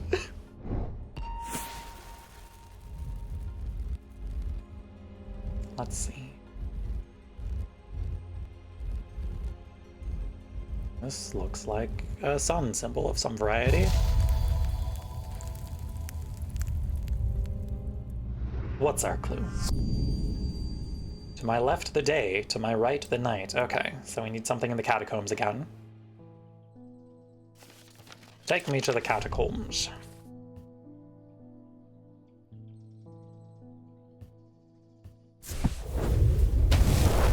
Gaming. I find the row of 3 tombs in the upper levels of the catacombs. The cool darkness is strangely calming at times down here, and I sit for a while in quiet contemplation. When I rouse from my thoughts, I look down at my feet and find an item there. Had it been there all along? I never noticed it when I sat down. Oh. Great. I have nothing to remark. It makes a soft tinkling sound when it moves. Feels a little warmer than I would expect. Hard but smooth. Gold, wood, oak if I'm not mistaken. Curious. Baby rattle. Hello, David. I've been hearing a worrying rumor about Verona Green. They're saying she drowned in the lake. I hope for all our sakes they're wrong.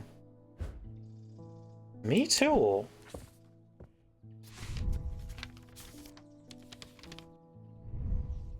According to family legend, an ancestor of mine hid an item of thalamic significance in his burial chamber. It has never been found, but not for lack of trying. I was tempted to search for it myself until I learned that it was in the catacombs in a place known as the Hall of Shields. Perhaps it's better to leave it to those who know what they're doing. Regards, MBM. The Hall of Shields?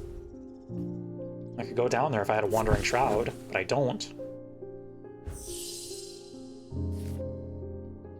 I don't have my shroud. It's fucked up. I need the shroud. Ugh. alas. Oh, Nancy, you don't look so good, girly. I've done something quite stupid. I was exploring in Heathwood and came across a grave. It was overgrown with dark brambles, so I started to clear them to get a better look at the inscription. I wasn't as careful as I should have been. Clearly. The thorns were thick and menacing, and I scratched my arm on one of them. I have not felt well since. Please help me. Okay, yeah, what's the black blood one? Veins stand out darkly on the body. Eventually death will occur. Okay, I think you have black heart. So don't panic. We're gonna help you. However, don't go touching stuff like that. A curse of become fertilizer. God. Lamb siphon. Hey, there we go. Here's our lamb siphon. Pretty sure. Almost certain this is our lamb siphon. Can I? Let me. There we go. Yay! The spherical part of the item clearly resembles the seed part of the sheepsnap plant. Yes. Obviously. Truth conduit. These items are used by tricksters and swindlers to distort and deceive. They do not warrant the designation of dark article that some want to apply to them, but they can and have been used maliciously. The gentle sound they produce anchors the mind as the spell is woven, combining symbology with a deeper, more primitive power. Oh. Are you my truth conduit? Is that what that is? What's that symbol on it?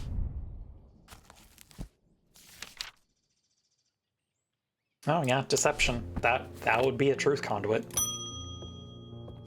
Thaddeus White, a new guy. You don't know me, but it's time I introduce myself. I'm the curator of the Museum of History here in Undermere.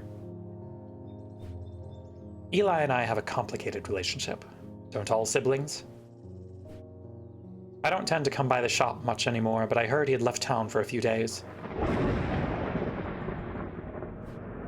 I wanted to bring him this, but I know he'd only turn me away without even looking at it. What do you have for me? Oh? Okay. Green gemstone, wood, and gold.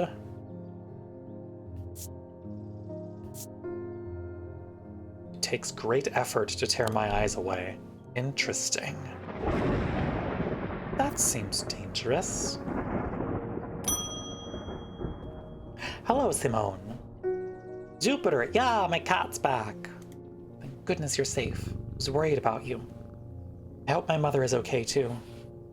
I've lost count of the amount of gossip I've heard about her misdeeds over the years. Oh, she's Verona's daughter. Okay. The truth is, when she gets stuck into a mystery, she's been known to disappear for days at a time. In the meantime, I believe I've found another clue in the journal. More stuff for me? The text directly before this is largely legible, but I was able to make out a reference to a vault of some kind. Yeah? Is it time to break it open? Oh, wait. 3 resonant objects. Lightest first, heaviest last. Okay. Does it... Oh, wait. Hold up. I think... Check our... Atomic field. What is...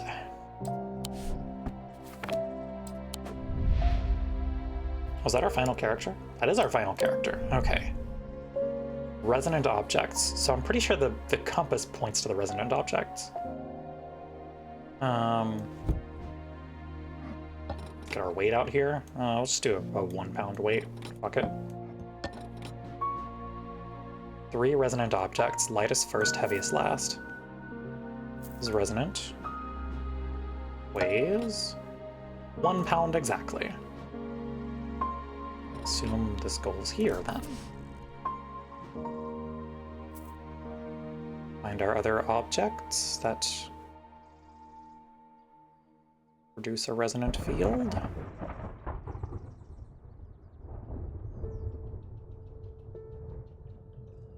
Yeah. No, we have more.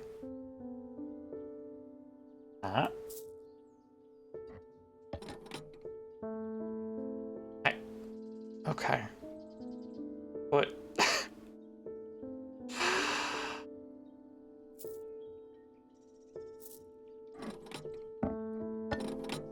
Okay, that's the heaviest. That's easy enough. Do I have any other resonant objects in here? Lightest first, heaviest last. First item was slightly lighter. Ah, I see. Okay. There we go! Oh?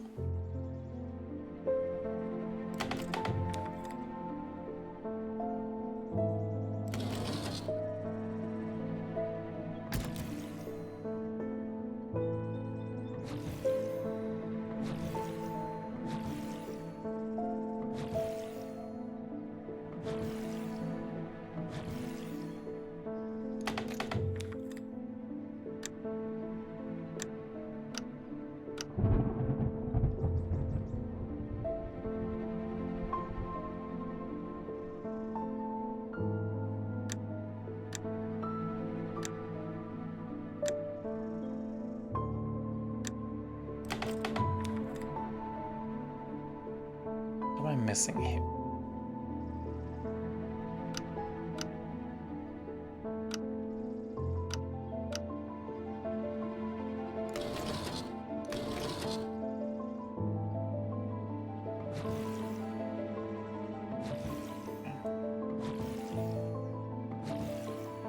Oh, I've got it. I've got it.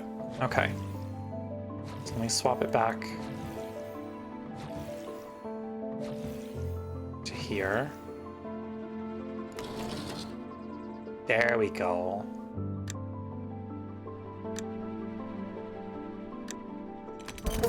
Yeah, there we are. Open a vault. Fun. This looks like a fun item. There's definitely something unusual about this item. I can't quite put my finger on it, though. I can't tell if that low hum is coming from the item or my own imagination. It feels unusual. Not hot exactly, but energetic somehow. Gold, this part is painted black. Yay! Time to remove an item from the vault.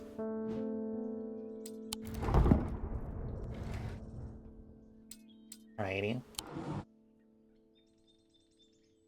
This is the longest a puzzle has taken me so far? I don't think so. Okay. Right. The Chamber of Shields, which we still can't get to yet, which is annoying. Hello, Francesca. I got a fright when they brought the body of that poor drowned woman to me with those lifeless black eyes. I thought for sure it was Verona at first. But it's not. She does look like her.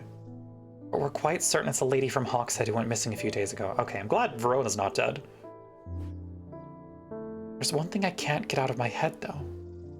Why would she try and swim across the lake? In the meantime, Verona's still missing. I don't like to use thaumic needles as a rule, but the circumstances are beyond the rule book. We need answers. Alrighty. Time to get the big guns out. Thaumic needle. Controversial items that are rarely used. They can reach into the mind of the recently deceased. The weight of these tall items decreases when heated. Like needle. The mind is associated with Mentic field, so... Hold up. We're looking for... I'll check my lens real quick. Maps. Okay. Large circle intersecting at the top, small circle at the bottom. Got it.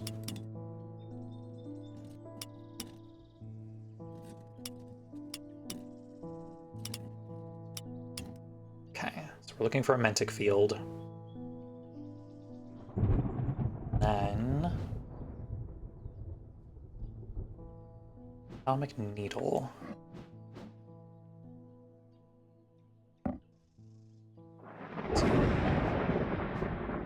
Is this you? Are you Atomic Needle? Let me...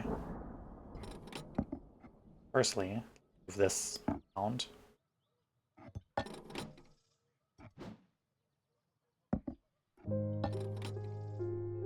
Okay, so it's a little heavier than 2 pounds. A little lighter than 2 pounds.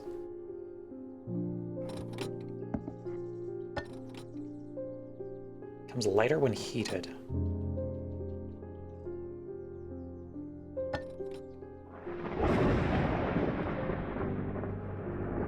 Oh, wait. Yep, that's our atomic needle. Okay. There we go.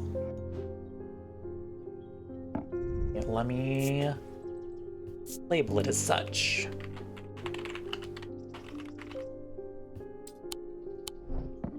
Perfect. Yep.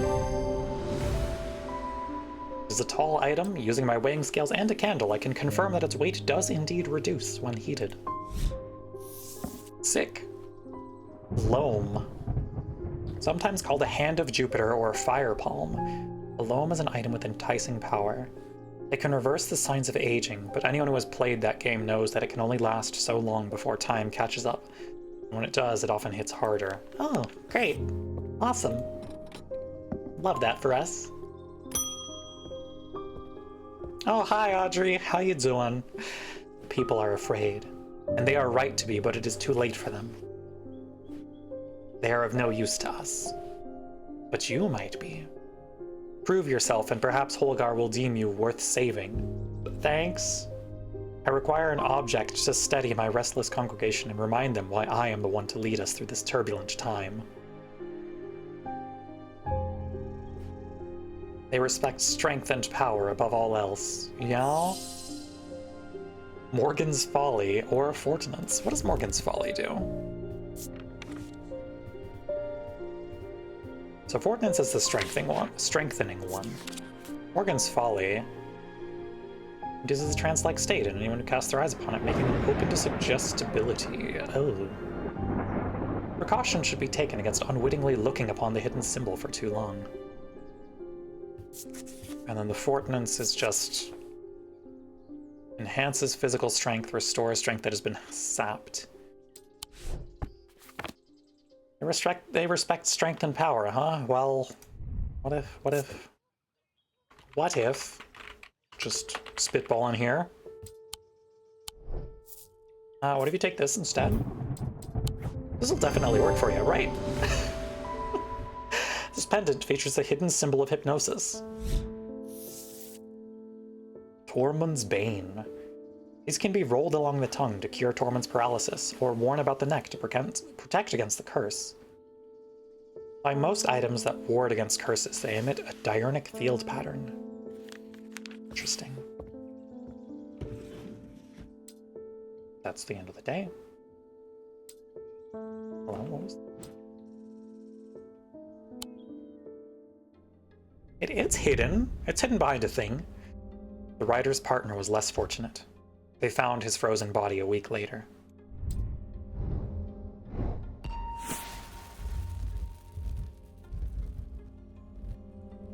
Am I gonna get to go into the fucking catacombs? That's what I want to know.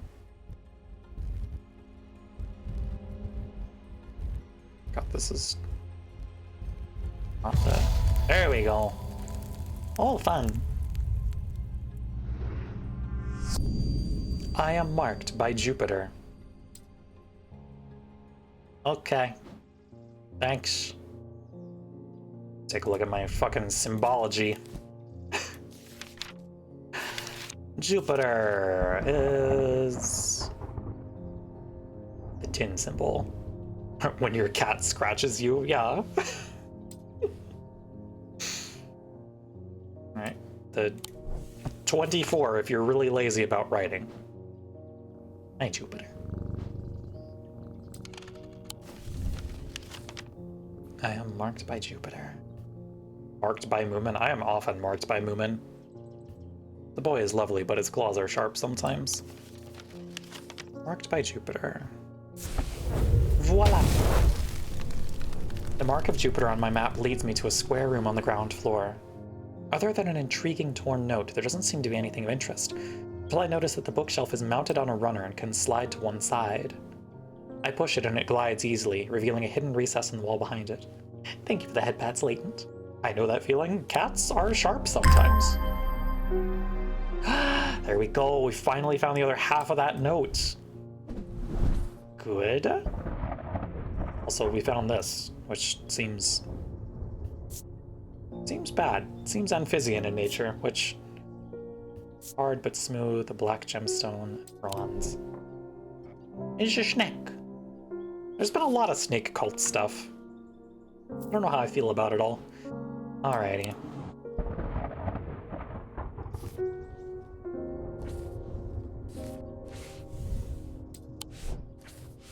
Castle vaults are blocked by a diurnic seal.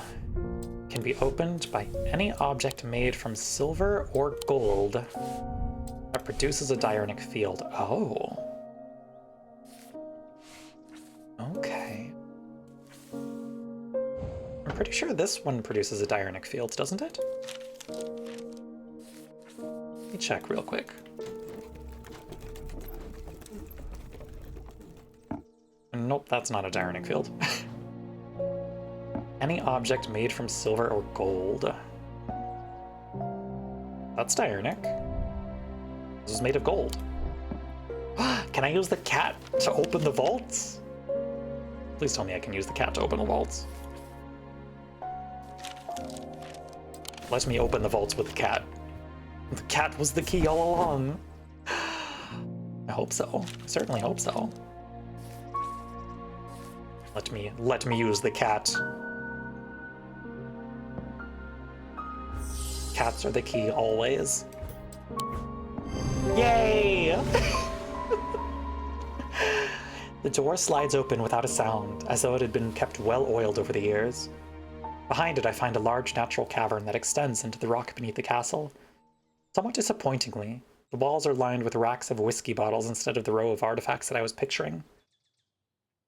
When I show Edmund, he's delighted and he spends some time examining the dusty shelves. It is not long before he makes a find that I'm surprised I missed.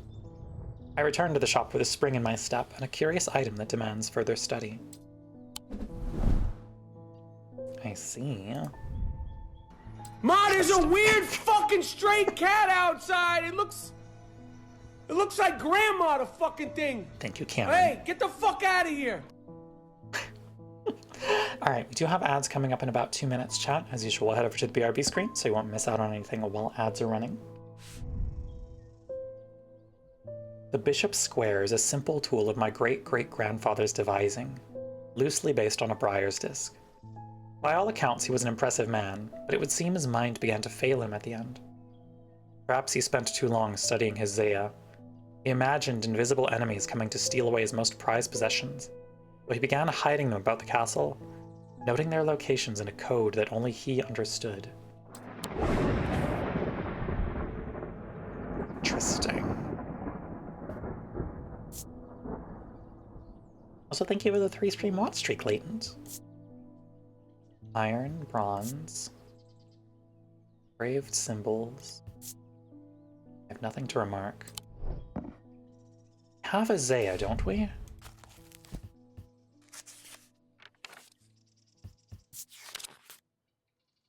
Worn about the neck to place them closer to the heart, these innocent-looking totems instill a sense of fear and paranoia. It would be difficult to remove. Any material except wood or clay. Right, I think we had the option to give one of these earlier, but we did not.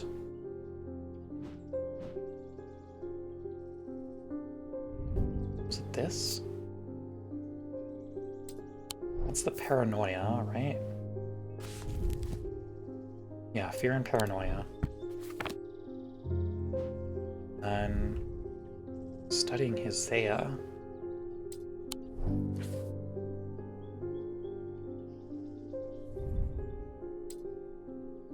And hiding them about the council, noting their locations in a code only he understood. Okay. To me, that says we're gonna get some clues later on that we'll have to decode using the square in some capacity. Alrighty, we have ads starting shortly, so I'm going to take us over to the BRB screen. Be sure to get up, stretch your legs, grab some food and water if it has been a little while for either of those things for you. I will see you all in approximately 3 minutes on the other side of ads.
I'll bash you up proper next time, I swear.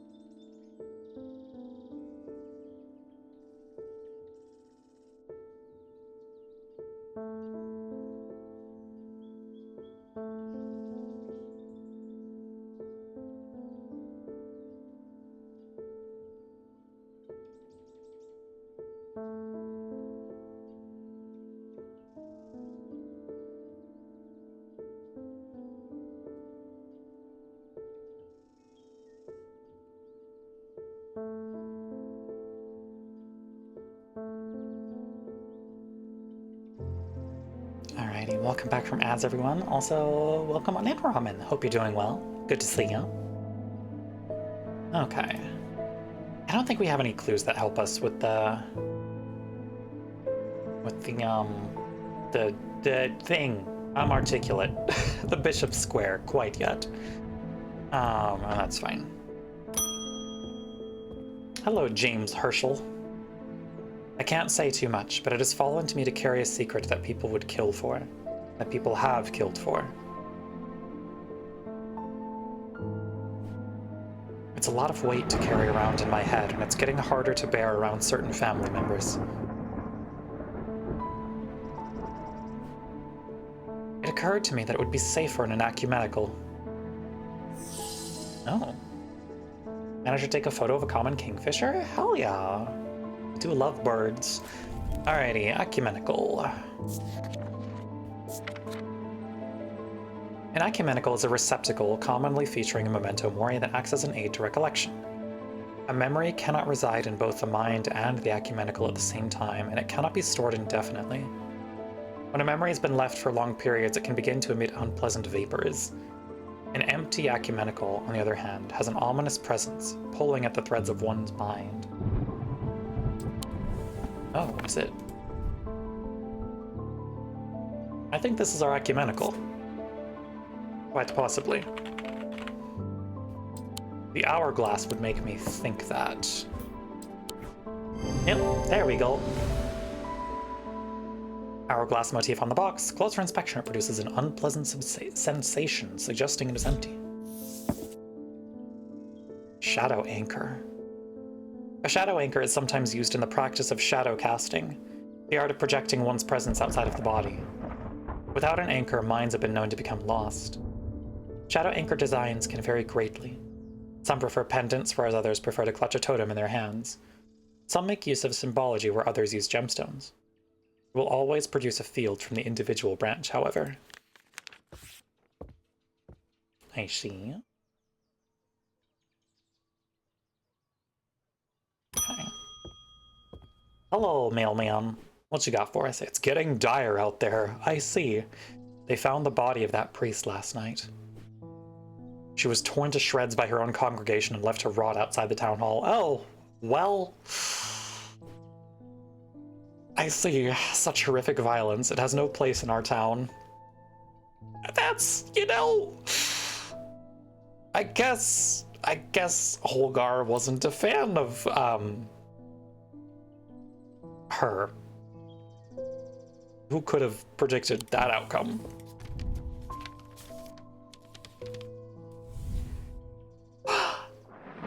In answer to your question, yes, it is possible to capture a wandering shroud. To the north of town, if you follow the little stream up through the woods, you'll come out on a hilltop that was clearly of some ancient significance. It is not uncommon to see wandering shrouds there. Be patient, be still, and they will come. Your friend Barton. We can go into the catacombs now! Good. Okay. North of town, stream through the woods. Hilltop.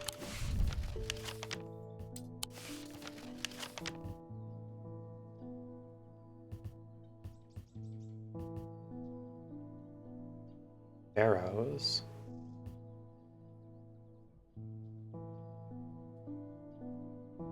Do I...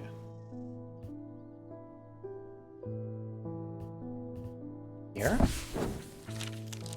Oh, I must have taken a wrong turn. This isn't where I was meant to come. Okay. Fine. Fine. To the north of town. Wait, is the compass needle here? What is north? Okay. Follow the stream through the woods. I don't think it's in Heath Wood, is it? Nor Mossy Wood, because Mossy Wood's just in town. Yes? Question mark?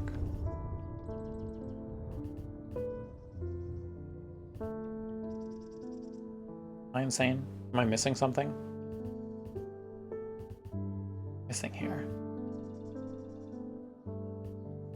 North of town, follow the stream through the woods. Where is 21 in town? Oh yeah, it's right here. Never mind.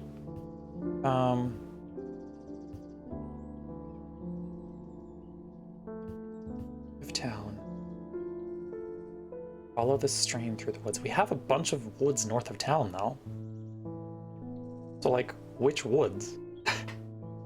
Barrows are a type of gravesite. Yeah, so, but we're looking for a hill, you know? Clearly of some ancient significance. Maybe it is the Barrows. Oh, it is the Barrows. Okay. I forgot that Barrows are often hills as well. After a pleasant walk along the beck, I reached a series of grassy mounds, the Barrows. Whoever is buried in them must have been important in their time. If I am to collect what I have come for, I will need to be prepared. Do I need a spirit vault? Or a shield charm? I think it's shield charm, right? Nope. Well, spirit vault.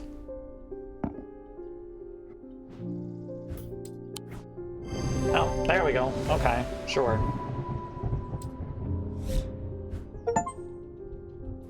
I sit and wait, quietly and patiently, not certain exactly what I'm looking for. For some time, nothing happens. And then, long after my mind has drifted towards a warm fire and a hearty supper, I notice a movement in the corner of my eye. A strange, thin mist has formed near one of the barrows. It seems to produce a sort of dark light, a contradiction that my eyes have trouble perceiving clearly. The ethereal creature, for surely this is a creature of some kind, ambles towards the vault that I have left out for this purpose, and I daren't breathe as it slowly nestles itself within the receptacle. We have a shroud now, which means we can explore the catacombs, fucking finally. Alrighty, to the Hall of Shields. Yeah. Here. Let me breathe in some shroud for a little bit. I breathe deeply from the spirit vault and it clears my mind. I don't care to linger too long down here, but I forge on until I reach the unmistakable Hall of Shields. A stone sarcophagus sits on a raised portion of rock in the center of the cavern. I hold the torch close to better see the inscription on the side of the tomb. It reads, "The sun's light will reveal my gift." Mystified, I cast my eyes up to the walls of the cavern and search the shields for some other clue, but nothing stands out. We have something that produces sunlight, don't we? Pretty sure. Sunbond? Sunbond. What was our sunbond? I am trying to remember now. Ah, there it is. Yeah! The sunbond banishes the darkness in an instant, half blinding my gloom-adjusted eyes and bringing summer's warmth to the cold cavern. Blinking and squinting, I notice that one of the shields in particular is glowing in the bright light. I reach up and pull the shield down to reveal a small cavity hewn into the rock behind it. Inside is a blood-red urn. Oh, great. This seems nice. I find it unsettling. The eyes seem to pierce my soul. Warm and smooth, raised detailing. Red clay. The eyes appear to be small green gemstones. Okay, I have more I want to explore in the catacombs. We have the big fucked up skull down here. This was a mistake? Okay. Looks like a cursed artifact from Berserk. It do sort of have Behelit vibes, kinda. I'm sure it's fine. Hello, James. I got to thinking after I left earlier. Transferring the secret to an ecumenical only adds an extra step. Yes, it's safer than walking around with it in my head, but I would know where to find it. What I really need is a truth conduit so that I can deceive them into thinking I know nothing at all. Okay. Pretty sure this was it. Right? Yeah. There we go. Item bears a symbol of deception. Closer inspection reveals the gentle sound it makes. Abrasive mether. This type of mether is used to purge unwanted memories. As with any procedure that can alter the mind, it should be used sparingly and considerately. Methods are typically used in communal ceremonies, designed to be easily passed from person to person. Okay, that's our truth conduit. Perfect.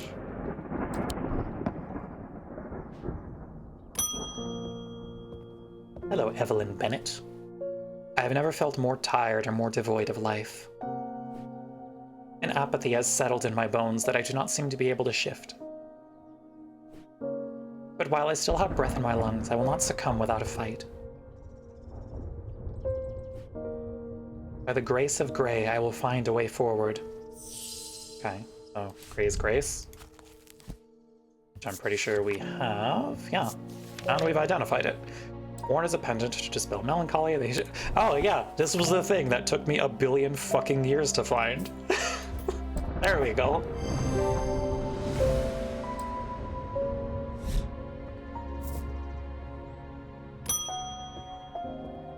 Hello, Barton. I've had a tip-off about something exciting. Have you come across the so-called nameless gods? Did you also know that the tall stones that you sometimes find in high places were once doorways of a kind? Great. And here's the exciting part. An inscription has appeared on the stone that sits atop Weatherlim.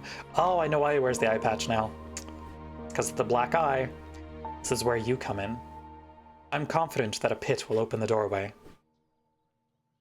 The other option is a Babelia to read the inscription.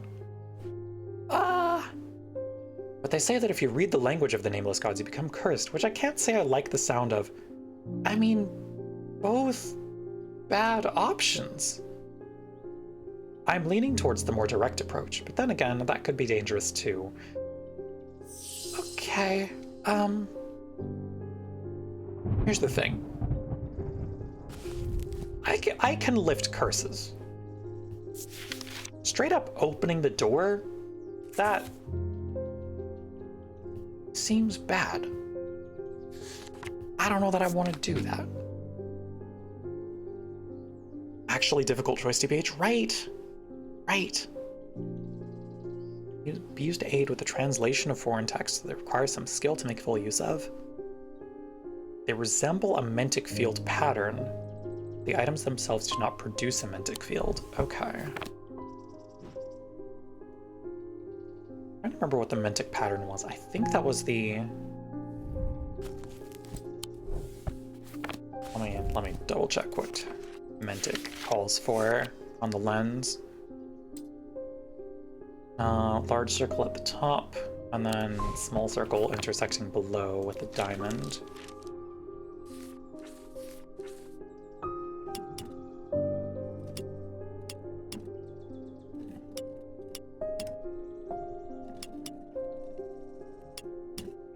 Okay. Resembles a mentic field, but it does not produce a mentic field.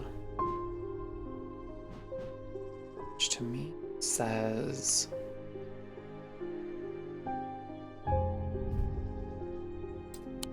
could be this. It's a vague resemblance, but it's a resemblance. Let's see. Hello, Callista. Welcome on in. Hope you're having a good one so far. Resembles a mentic field, does not actually produce a mentic field. Not this. It's not this. You're licking the cursed objects? I explicitly said. But you do so at your own risk. Live your best life. As long as this doesn't produce a mentic field, I think this could be our Babelia. It doesn't. It produces a diurnic field. I don't know if there's anything else that it could be.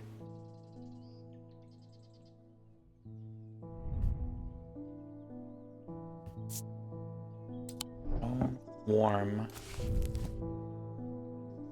Meaning of the unusual markings is not clear. Per help, I got tangled up in all your amulets while looking for your cat toy.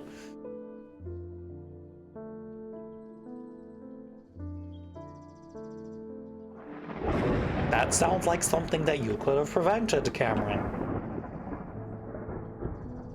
Don't go playing in the amulets. That's dangerous. Unless this is the Mentic field, but I don't think that's it either. Let's see. Let me take a look at the things that we have not identified. It's not this, it's not this. It's certainly not this. Not this, not this. What's on the bottle behind the blue flower? That's the Shadow Hold. We identified that way early on. It is not that. I wonder if it's this. Oh, it is. Yay! Hello, Zebril. I am doing well. Thank you, thank you. Hope you're also doing well. Hope you're having a good Tuesday. That's our Babelia. Thank you. I hope this will work. Here's a token of my appreciation. Something for you to ponder over. Okay. Thanks, buddy. When you get cursed, come back here and I'll help you with it. Because that's the thing I can, you know, accomplish. Hello? Is this solid gold? Oh no, yellow sandstone. Okay. Okay. Crumbly, engraved detailing. Nothing to remark. Nothing to remark. Alright. Nobody drop this. This would shatter in like an instant. End of day 13. With dreams of earning his fortune long banished from his mind, the man brought the casket to a trusted friend, the curator of a museum in Undermere. Together they looked for answers. Alright, what's our clue this time?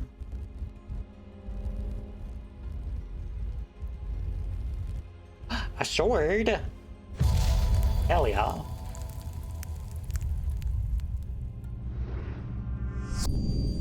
I am buried with the Knight of Thorns. Woo, let's go stabbing! Yeah! Alrighty, let me take a look at the Knight of Thorns in the book again, because we know he used a shimmer. So what is the iconography for the Knight of Thorns? Okay. That's the only entry with him. The Knight of Thorns. Let's go take a look, shall we? Buried with the Knight of Thorn.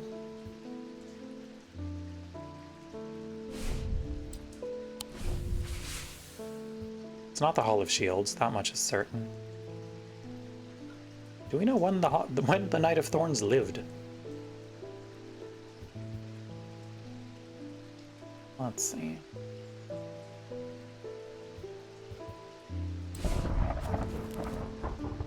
Shimmer. Oh, 1356. Yeah, it says his death date. There we go.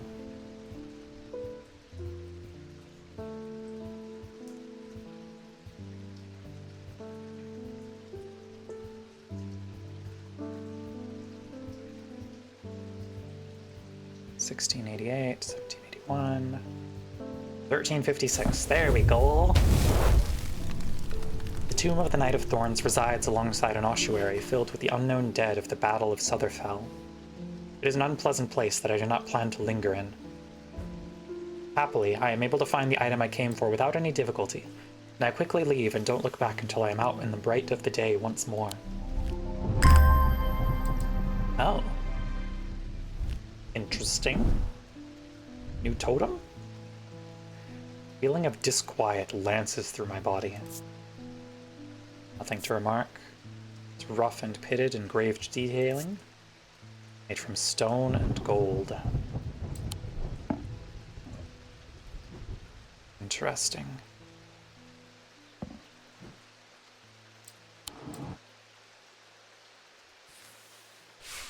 Let's go away. Bishop Square, which we still don't really have. Let me take a look at the The map of the manor.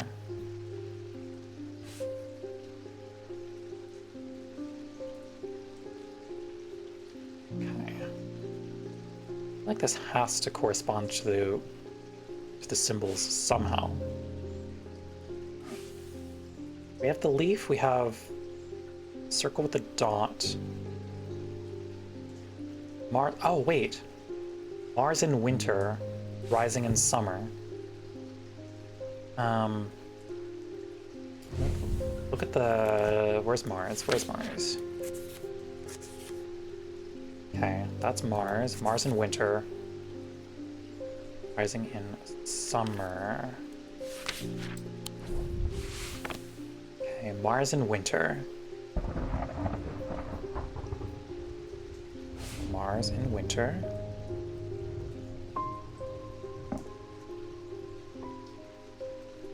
Rising in summer?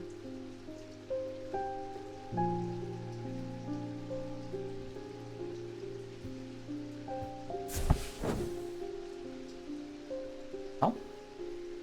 The smells and sound of cooking greet me as I enter the castle kitchens. I feel a little foolish as I try to avoid the cook's glares while following the clues left to me by a mad old man. What was I thinking? I'm not going to find anything here.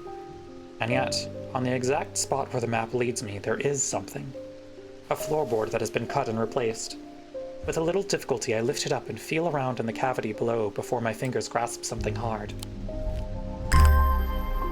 Oh, great! That seems fine. Use the bishop square, yay! A black substance, soot perhaps. Yeah, that seems great. Hard and cool. A chalky black residue that coats my fingertips. Alright, who wants the fucked up crying man totem? Anyone? No, I gets to go over by the Orford Spire, I think.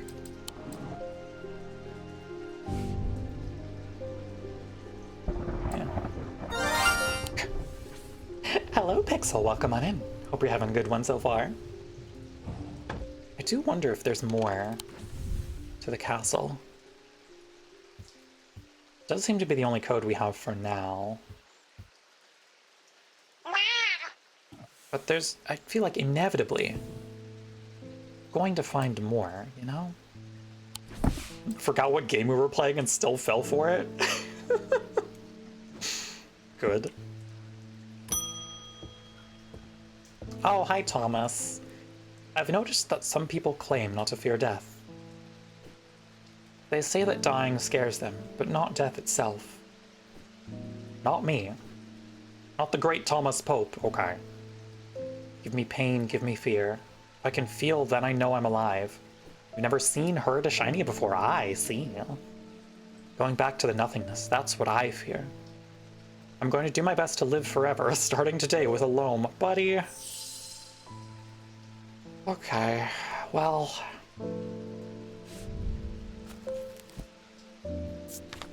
I can't tell this man how to live his life, you know? Sometimes called a hand of fire, or a hand of Jupiter, or a fire palm. A loam is an item with enticing power. You reverse the signs of aging, but anyone who has played that game knows that it only lasts so long before time catches up. Was this our palm of Jupiter? Chills my blood to hold it. Crisscrossed grooves. It says palm of fire, so like... Oh, hold up. Palm of Jupiter. We should probably be looking for a Jupiter symbol. Which is made of tin. Isn't this made of tin? This is made of tin. Is this a loam? Is this the thing that you want? Enjoy! Live your best life, bud! This item features a hand in its design. It is made of tin, the planetary metal associated with Jupiter. It also features a triangle, the symbol for fire. Alright. Cassander. The eyes of a Cassander focus the power of the mind, enabling those skilled enough to see the path or paths ahead. These items do not produce a mentic field as one might expect, but rather the more mysterious selenic. Care should always be taken with any object of prophecy, These are no different.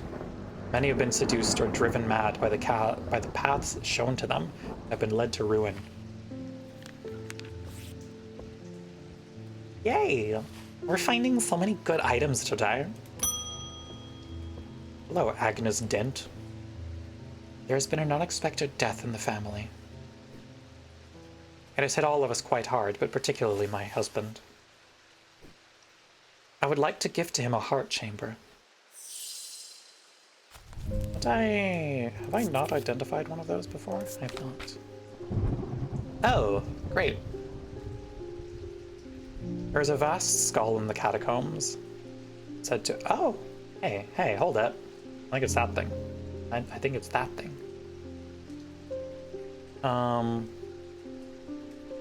Okay. Olgar's followers believe that when he slew it, he trapped its soul along with its power in an item known as the Wraith Chamber.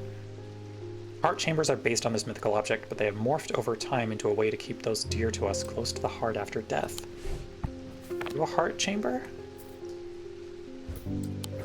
You are! Very cool! Cassander upon the hill. So, the item appears in the sketch of Holgar. It bears a sigil that resembles the Holgengrim mask. Yep. Brigic Charm. A powerful item that offers hope in times of worry, protection in times of darkness, and wisdom in times of uncertainty. It wields the power of the Maiden, the Mother, and the Crone, the Wiccan triple goddess. It's our heart chamber. Get labeled accordingly.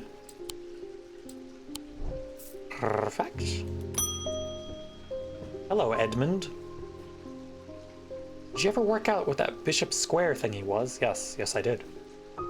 I suddenly remembered this note that I found some time ago, and it occurred to me that it might be related. Yay! More treasure hunting. I almost threw it away, but it intrigued me, so I held on to it.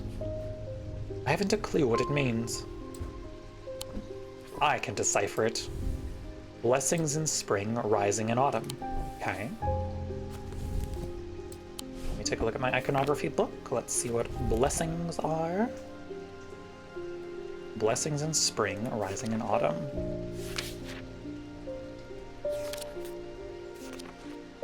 Let's see.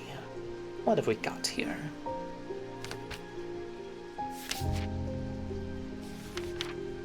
Blessings. Okay. So we're looking for this icon, and then we're gonna go to autumn. No piss symbol. We have not found a single use for the piss symbol. I'm sorry. Blessings in spring, rising in autumn. Oh, I see. The symbols on the map lead me up the winding stair of the North Tower. The pendant has been carefully hidden, but knowing where to look means that it does not take me long, and I am soon on my way back to the shop with a new trinket to add to our growing collection. The ancient Katamari symbol. A powerful relic. I have nothing to remark. Nothing to remark. It spins freely. Weathered, an engraved symbol, weathered. Bronze and oak. Very sticky relic, yep. Adept at collecting cows and bears. Alrighty, finish this note. Hello, Thaddeus.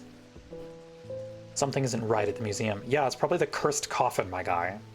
I'm worried it's all my fault. I'd hoped my brother would be back by now. I've had an idea, though. I'm no thaumaturge, but I think I can weaken it using a witherance. Oh dear me, this had better work. But, buddy. Okay. The witherance weakens you, but... Godspeed, my guy. Can be crafted from stone like the Fortnance, but wood is more commonly used. The inverse of Fortnance. Let me see what the Fortnance does. That is, yeah, physical strength, restores strength. Made of stone or iron, usually the form of a small totem. So let me find the... What is the symbol for strength? Let's find out.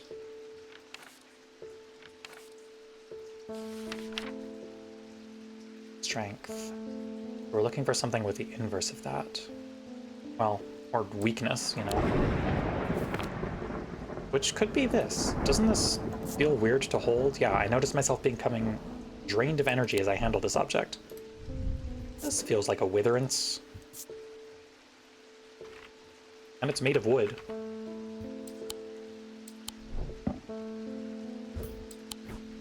Yeah, there we go. Ordnance is used for strength, the inverse of which is weakness, and this item bears a symbol of weakness. It is made of wood. Folium. A blade is drawn across the face of a folium 6 times during the ritual of the Hand of the Prior. Drear huntsmen and those wanting to prove themselves perform this ritual before seeking out the basilisk, as a folium blade is the only known way to pierce its thick armor. Oh, I think it's the, I think that's our hand. This seems to be a folium.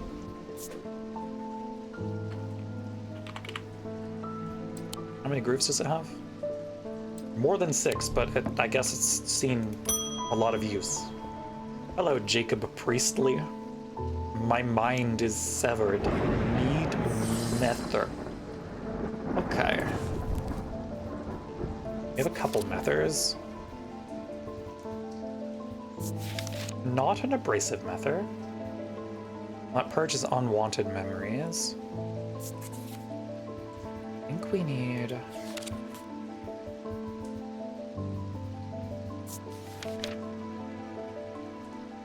Solemn Mether. Noticeably stronger atomic field. Okay. Get our lens out here. And whichever of these two produces the stronger field. Well, that is a fairly strong Dryadic field. We'll see.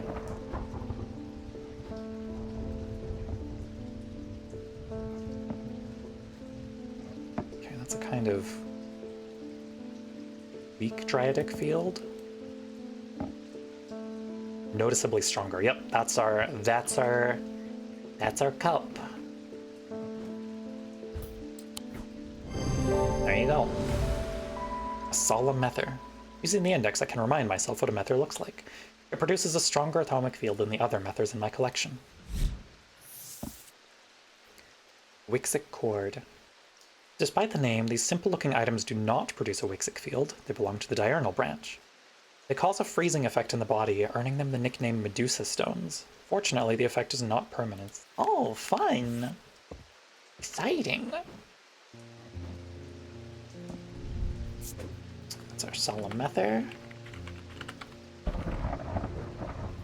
Perfect.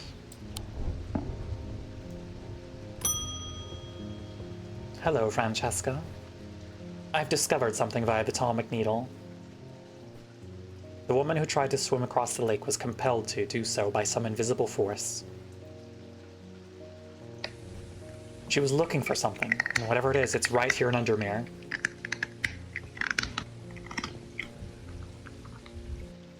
Thank you for Crunch Cat. That's not all. I decided to experiment with the Ambra.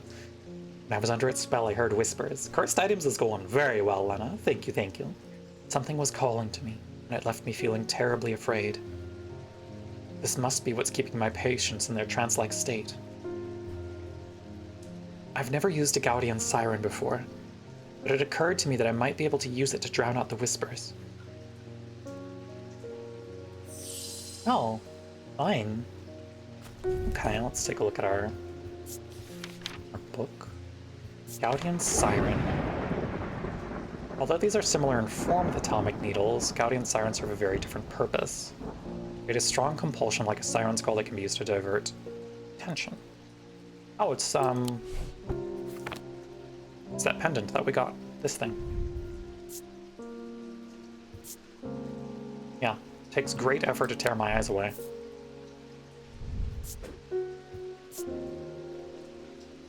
And it's similar in form to the needle. Half asleep but hanging out? Very fair. Gaudium Siren.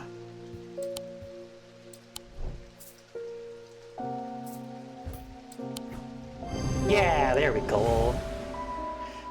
Here's in the sketch the cabinet, obelisk shaped like the atomic needle, and closer inspection reveals its attention-demanding power.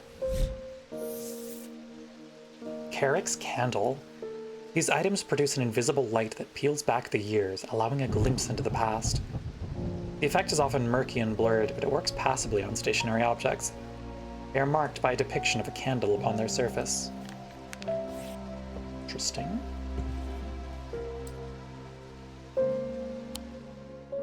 End of day 14. Hello, Eightlegs, welcome on in. The curator learned that the Nalian casket is a dark article, a class reserved for the most cursed and the most dangerous of objects. He locked it away deep within the museum's archives, along with other such artifacts that are best kept from the public eye.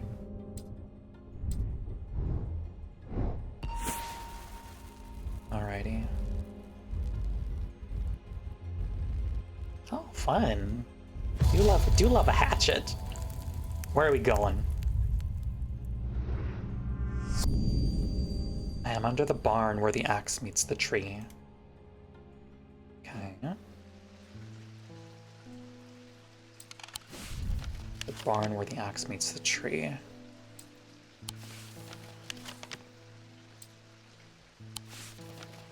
That to me feels like something here. Or a lumber yard anywhere.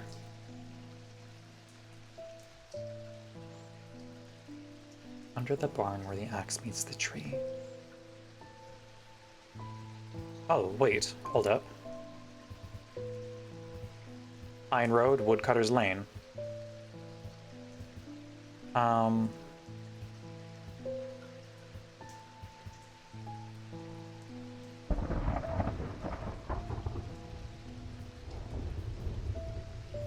Croft Road. Am I overthinking it?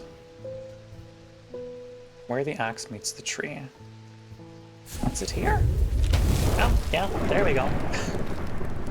To the side of the house sits a dilapidated barn. The stench of manure is overpowering. There is no sign of an owner, so I search carefully, not sure exactly what I'm looking for. Suddenly I spy a flash of blue. A bottle. This is it.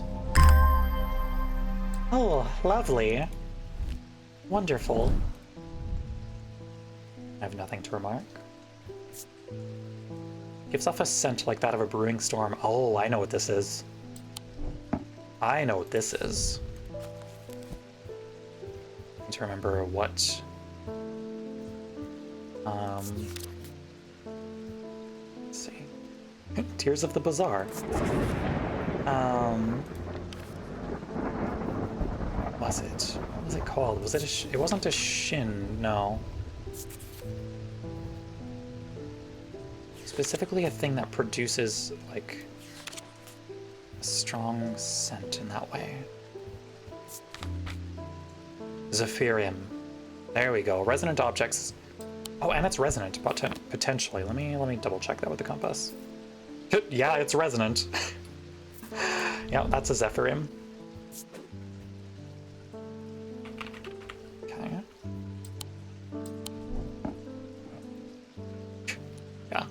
Yeah, I get it, Compass. I'm aware. I'm aware. Simone's back. Good morning. Yes, and to you too, Jupiter. I'm getting more concerned about my mother. Hearing about that poor old lady who drowned frightened me.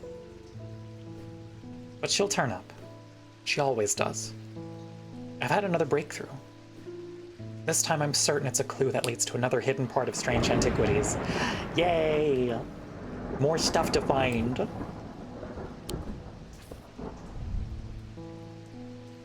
From the individual, a stone for dark purposes. From the celestial, a stone of the earth. From the diurnal, a stone of death. Okay. Stone of dark purposes from the individual, which is... Individual is Mentic, I believe? From the individual, a stone of dark purposes. Mentic or Wixic, okay. Stone of dark purposes. Bloodstone. From the Celestial, a stone of the earth. Celestial would be Selenic or Dryadic.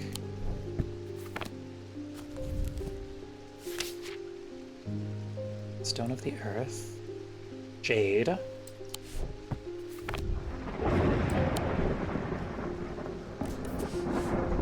From the Diurnal, a stone of death.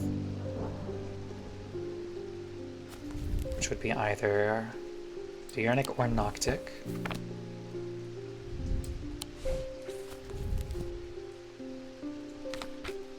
Stone of Death.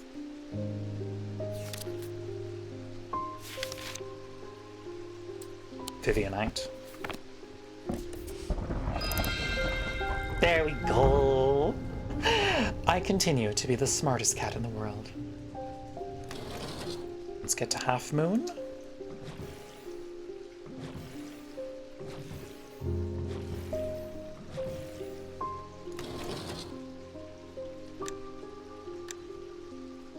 We do be gaming a little bit.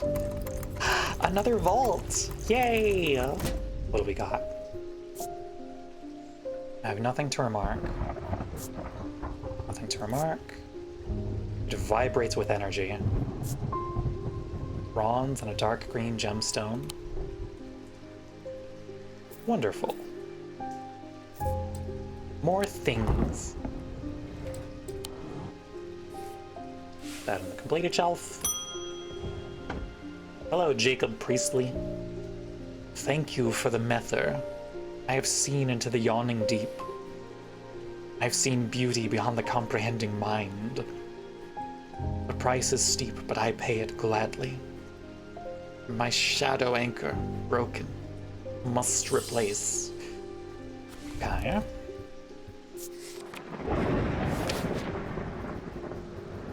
Shadow anchor.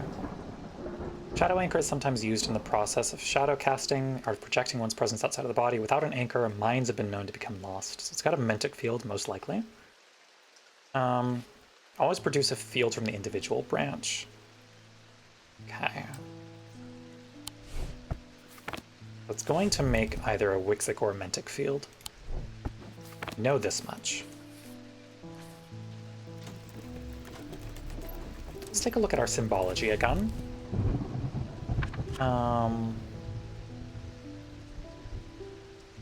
Specifically of the mind.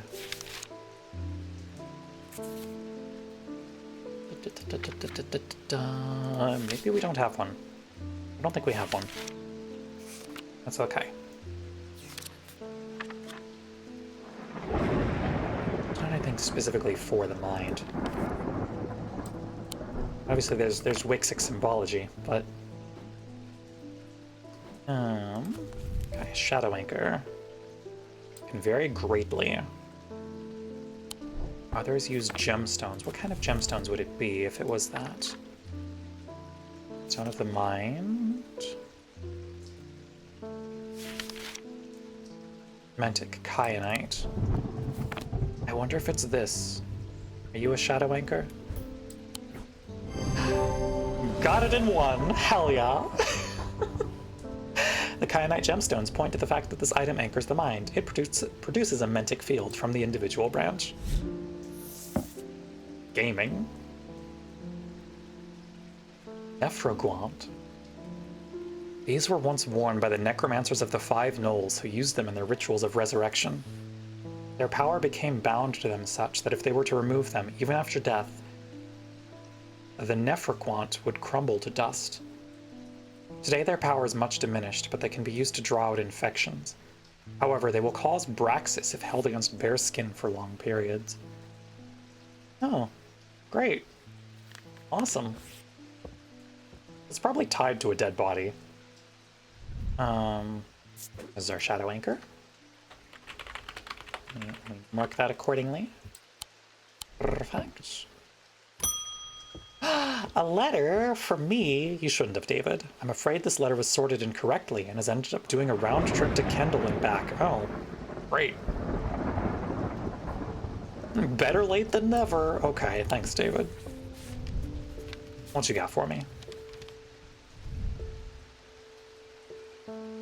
I've spent a long time looking for an object that is believed to have been lost somewhere in the catacombs. The adventurer and thaumaturge Marwen left a trail to her hidden stash, or so the story goes. I follow it as far as the ossuary of the damned, a chilling bone-filled alcove carved into a natural chamber in the upper levels, but it seems her markings have been worn away by time after that. I pass on this story to you in the hope that you can succeed where I have failed. Your friend Barton. Oh, we have the thing that lets us find items or like reveal stuff from the past. Is this the ossuary? Yep. I'm able to follow Marwen's trail for a while. The carved markings are faded and worn by centuries of weathering. By the time I reach the ossuary, I can no longer make them out at all. Fortunately, I've always wanted an excuse to use a Carrick's candle. Alrighty. Carrick's candle. Produce an invisible light that peels back the years, marked by a depiction of a candle upon their surface. Let's see. What have we got that might fit that description? Just to be perfectly honest, I'm not sure I know.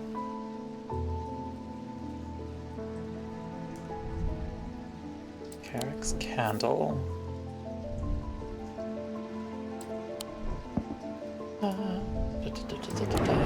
Oh, I wonder if there's a symbol for fire here.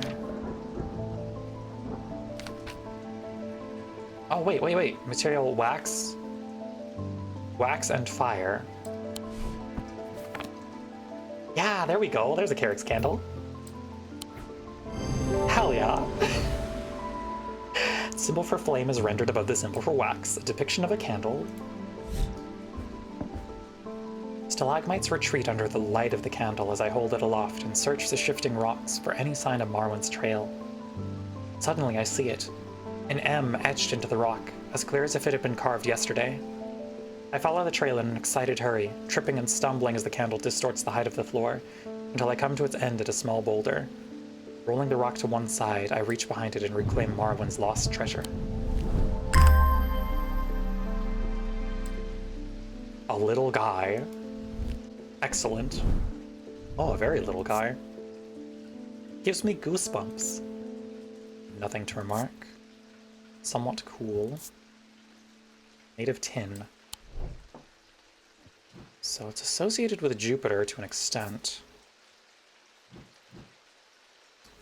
This is our Carrick's candle.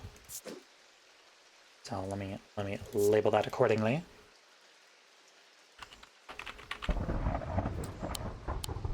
Perfect. Love the chibi model. Thank you, Spectrum. Much appreciated. Hope you're having a good one today. Put that in our completed drawer. Oh, hello, Barton. Always been cursed. Yeah. I got you, buddy. It's okay. I figured that would happen. Okay. The Breath of Lyra.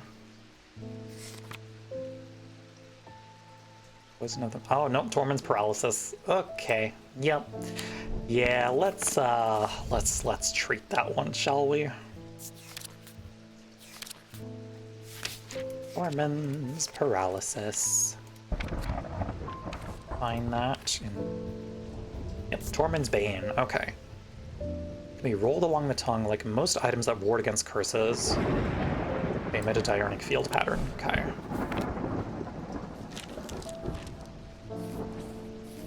My lens up here. Okay, something to remove the curse for ya. Let's see. Can be rolled along the tongue. That is so specific and kind of gross. That's diurnic. Let's see. Selenic. I'm like, how Oh, wait. Is this the Tormund's Bane? Yeah, it's the Katamari. There we go. This is an item that can be worn about the neck. It has a moving part that can roll across the tongue. It produces a diurnic field. There we go. Thank you. I don't even know how I managed to get down from Weatherlem. Everything went dark after reading the inscription on the tall stone, but somehow I knew if I made it to Strange Antiquities, I would be okay. Yeah, you roll it like a lint roller. It's great. Through the darkness, I received a message from the Nameless Ones. Seek an item called the Nalian Casket. Rolling Star. If we give it to them, they promise to free those it has infected. I don't think we have a choice. At least we can be certain of one thing. If they have the casket, they will not allow it to be opened. All they desire, all they value is power, and opening the casket would release all of its contained power. Okay, okay. Thank you for the head pats. Alrighty, this is a Tormund's Bane. Perfect. Get that up on the shelf.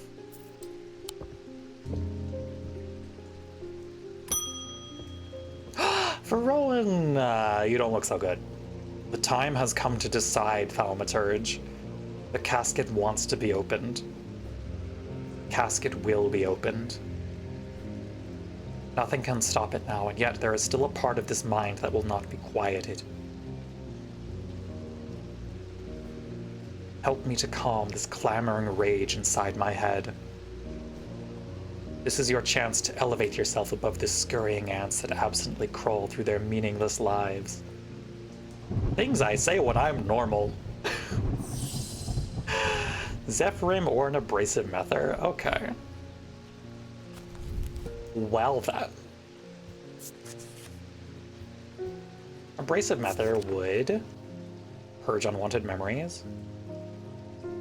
That seems bad.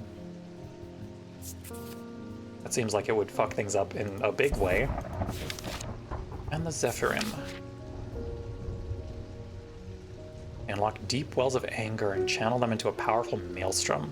The power of the west wind. Let's see. Sapphire Curse, Morgan's Insanity, Poison of the Mind.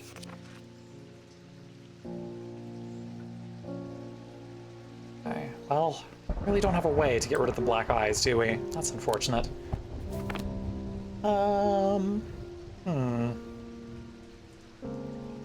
We do have ads coming up in about 3 minutes, chat. As usual, we'll head over to the BRB screen, play some music so you won't miss out on anything while ads are running.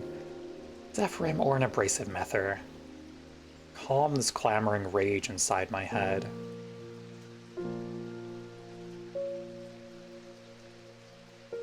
If we...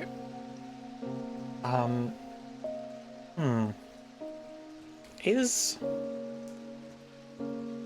You know, that's the question, right? Is the rage Verona? I feel like it might be. Purging unwanted memories. Awaken Verona to her stand. God. Purge unwanted memories. As with any procedure that can alter the mind, it should be used sparingly and considerately.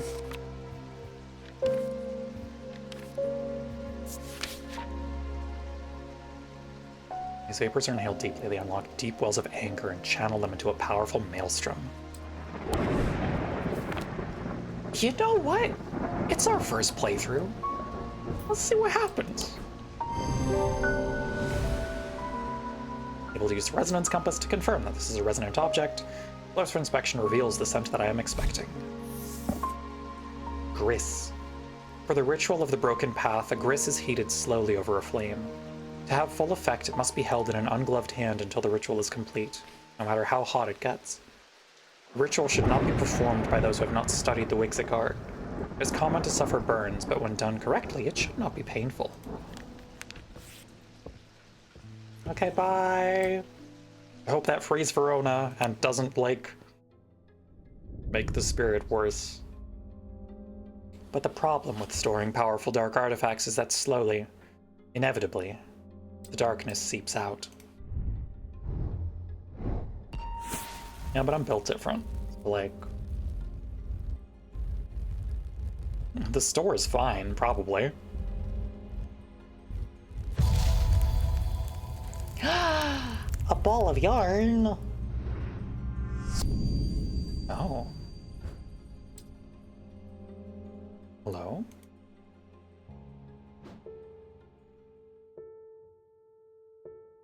Is this a path in the catacombs?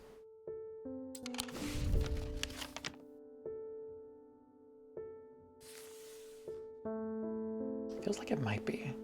Yeah, toys!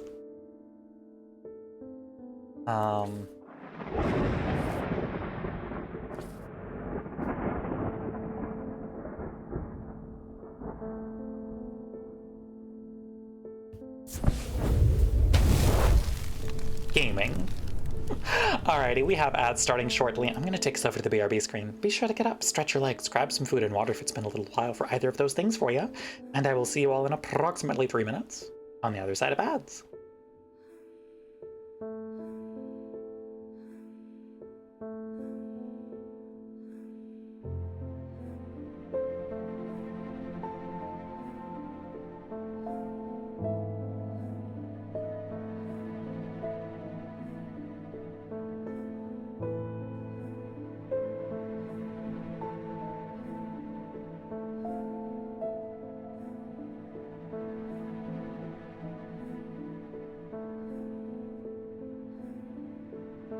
All you need to know is to squish that cat.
Welcome back from ads, everyone. It's time to continue. See what we found in the catacombs, shall we? Disregarding everything she says, you're licking all of the cursed items pneumonia. I bear no responsibility for whatever happens to you should you decide to do this. But welcome on in. Hope you're doing well. Alrighty, let's see what we got. Inhaling deeply from the spirit vault to stave off the madness of the depths, I make my way carefully down crumbling passageways past decaying crypts. Placed carefully on top of the tomb is a collection of clay pots. Some lie in pieces, but most are whole. At first the collection seems unremarkable, but one in particular stands out, and I take it back up to the surface to take a closer look. Oh, fun! That's exciting. What is that elemental symbol again? I don't remember. Yeah, the catacombs. That is a symbol for Earth. Okay. Neat. It do be Earth. I have nothing to remark. Cool and smooth, engraved detailing, cool and smooth. Clay. Okay. Let's see. Alright. No piss urn! No, we have not found the piss artifact. I'm sorry. Someone very dear to me has fallen ill. I would like a Nephroquant. Do not be concerned, dear. I have used one before and know what I am doing. Okay, cool. Great. Shrimps's Bug's voice of Clay's is Earth's. Thank you for the nose boop, Seahorse. Hello, Seahorse. Welcome on in. Could we get a shout out for last Seahorse? Pretty please. Alrighty, Nephroquant. Worn by the necromancers of the Five Knolls who used them in their rituals of resurrection, power became bound to them even if they were to remove them, even after death. So it's something attached to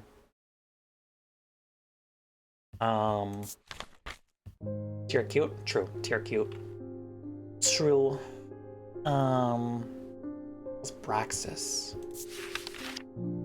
Silverstone. Or not, sorry. Sorry. It's been said. Porcelain cute? True. Thank you, thank you. Oh, I wonder if it's this.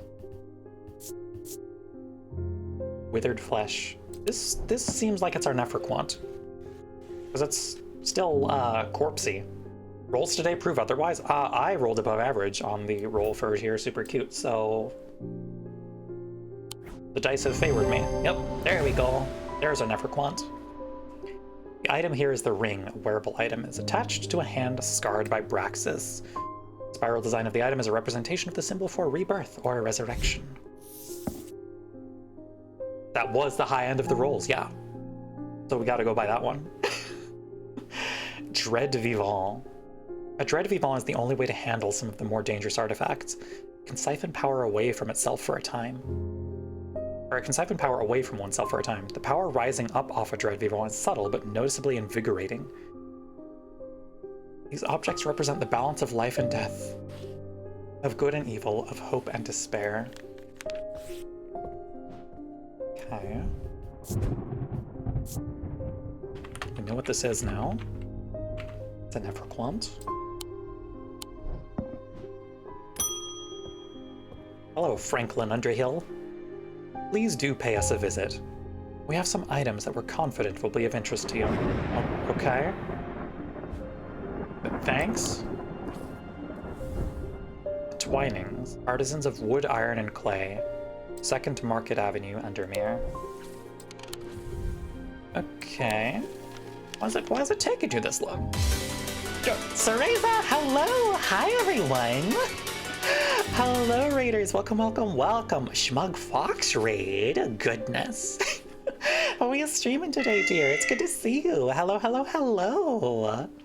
Welcome on in, everyone. For those who are new here, hi, hello, my name is Porcelain. I'm a mostly lucky cat that plays a vast variety of video games, primarily rhythm, horror, and RPG. Today we are continuing our playthrough of Strange Antiquities, which is the sequel to one of my favorite cozy games, Strange Horticulture. But welcome, everyone. More More Silent Hill F, hell yeah! How's it going? How are you enjoying it? Hope it's a good time. Chat, if you're not already doing so, go follow the lovely fox girl, Cereza. Welcome on in to Cereza, welcome Neapolitan, welcome Final Jazz, welcome Nightshade, welcome Bad at Jam, welcome Healer Main, welcome Echo. Hope you're all good, hope you're all doing well. Like halfway through New Game Plus? Hell yeah, hell yeah, hell yeah. If you need to raid and run or raid and rest, please take care of yourself. Streaming is very, very hard work. I know how it be. But thank you for sharing your community. Make yourselves comfortable. I am gonna hydrate, and then we have a shop to visit. They've told us they might have some items in their collection that we might find interesting. So we're gonna go check that out. Let's see. Let's see what we got here. They said they're on 2 Market Avenue. Oh, the Twinings. It's literally marked on the map. Okay, 15. There we go. The man who dropped off his card introduces himself as the owner of the Twinings, an unusual, sprawling series of grotto-like rooms filled with handcrafted carpentry, ironmongery, and pottery. He leads me past wooden chairs and strange iron contraptions to a room unlike the others. This one is filled with small trinkets, ornaments, and jars of various sizes, containing ominous-looking liquids and organic materials. I know it might not look like much. There are some items of value among the junk here, says the man. Take your time and let me know if you find anything interesting. 2 hours later, I've unearthed something very interesting indeed that I'm keen to take back to the shop for further investigation. What have we got? Oh! Oh, good! It's got 2 stones of death in the eyes. This seems great. Oh. I am leaving the Twinings with my haul when a man shouts at me across the street. As I look round, annoyed, I notice to my horror that the man's eyes are black as coal. He rushes towards me and I stumble backwards, fumbling with the strap of my satchel as I try to grab an item to stop him. Okay, let's find out what a Wixit cord is. Okay. Despite the name, these simple-looking items do not produce a Wixit field. They belong to the diurnal branch. It has a freezing effect in the body, earning them the nickname Medusa Stones. Fortunately, this effect is not permanent. Soon. Hello, Sage. Welcome on in. Thank you for your daily greeting, cat. Okay. Yeah, I want to get our field reader out here real quick. A diurnal field could apply to a diurnic or noctic field. I don't fully remember. Oh no, noctic is the spiral, and then diurnic is the double waves. Okay. Wixit cord. Let's see. Looking for something diurnic or noctic. That produces a noctic field. It's a freezing effect in the body, earning them the nickname Medusa Stones. Fortunately, this effect is not permanent.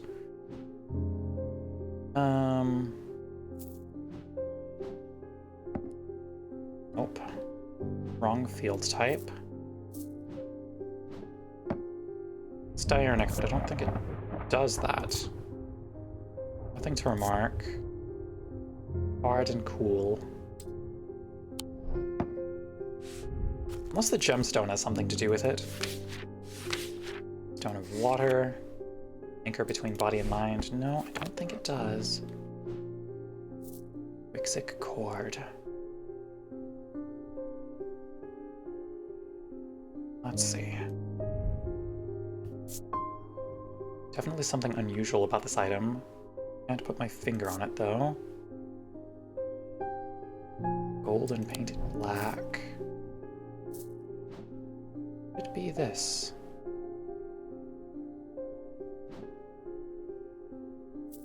Let me think.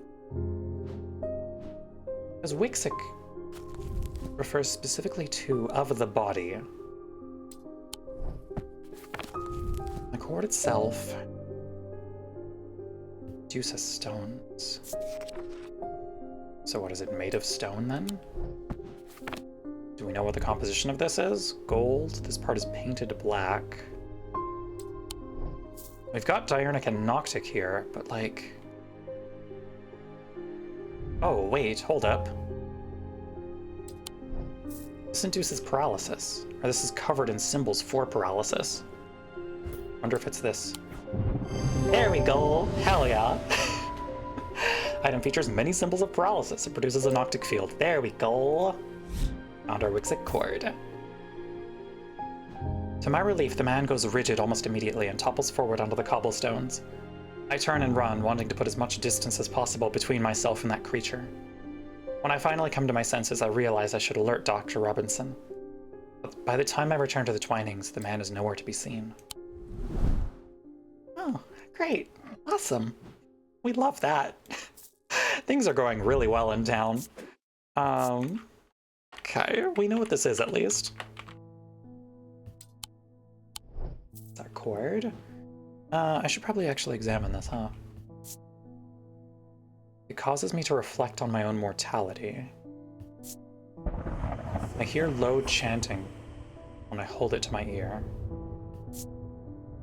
Polished, smooth, intricate detailing. Wood, painted green wood. Wood painted to look like bone.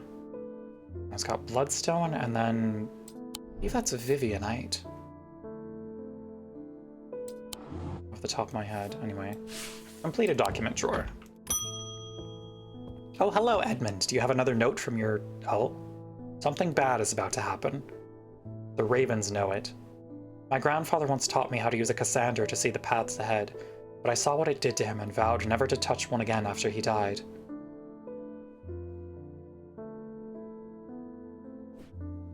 But the gnawing worry of what is coming has become too much for me. Oh, okay. Great. Cassander. The eyes of a Cassander focus the power of the mind, enabling those skilled enough to see the path or paths ahead. These items do not produce a Mentic field as one might expect, but rather the more mysterious Selenic. Okay, I know what a Selenic field looks like at least.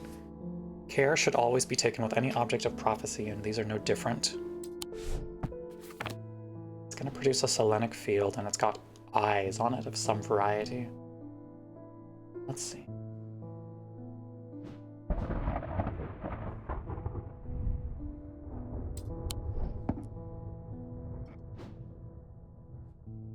This does produce a Selenic field.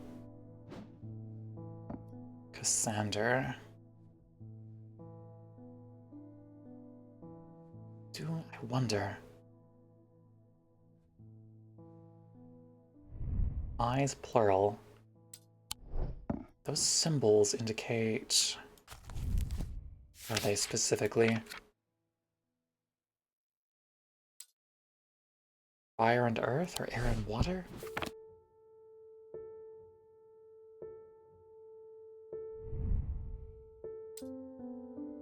Oh, wait, that's all 4 elements.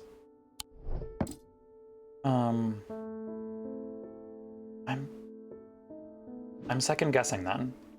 I don't know if it's that. If it just incorporates all 4 elemental symbols. Eyes of a Cassander. I find it unsettling. The eyes seem to pierce my soul. That's a Draidic field. It's not that.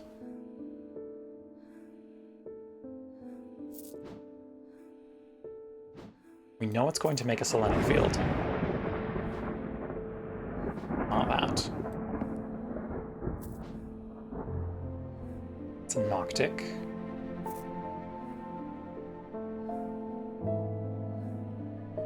Already identified all of these. Draidic again. This one was Diurnic. Draidic, okay. I wonder if it could be this. Nope, it's not that. Okay.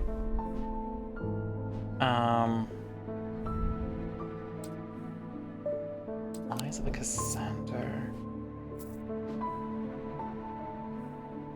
That is a Selenic field. Let's see. What if I like licking cursed things? I can't tell you how to live your life. However, There we go, there's our Cassander. That makes sense, that was kind of locked away in the vault. Item features 2 malachite gemstones, stones of sight, or eyes. Weaving Edge. The Weaving Edge is used to enter the Red Night, a bloodthirsty state of mind. Tradition dictates that the handle should be made from the wood of a great oak. Okay. This is a Cassander. Oh, thank you for the Catgirl care package. That is a hydrate, stretch, and a posture check.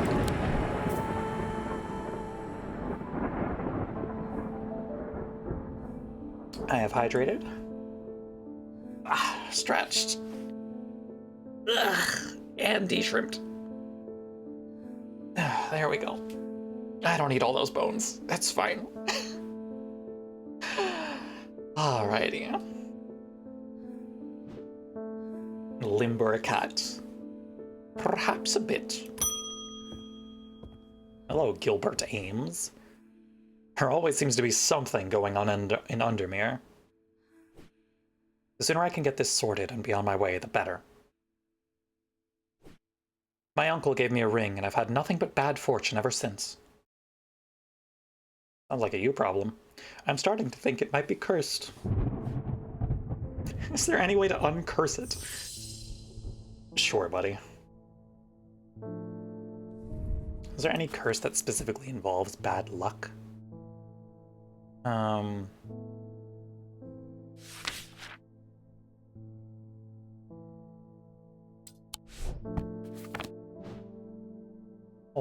Hold up. Is there any way you could curse a real sword? Is there any way to uncurse it? Give me a ring. I've had nothing but bad fortune ever since.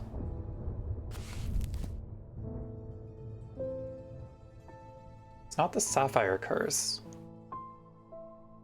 None of these really affect fortune.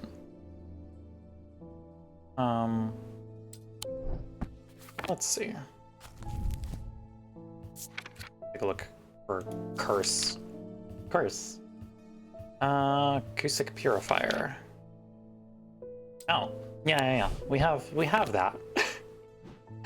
There we go. Here. Enjoy.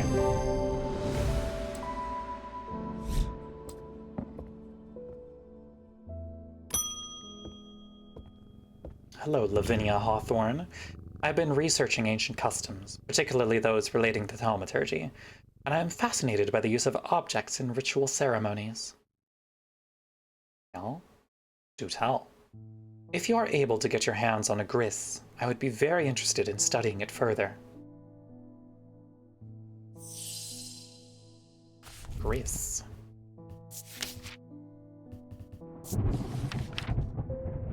For the ritual of the broken path, a gris is... Oh, right. Are we doing Southern Yell now? Alright, I can do that. Thank you, Jazzy. I appreciate it. Let me hydrate real quick.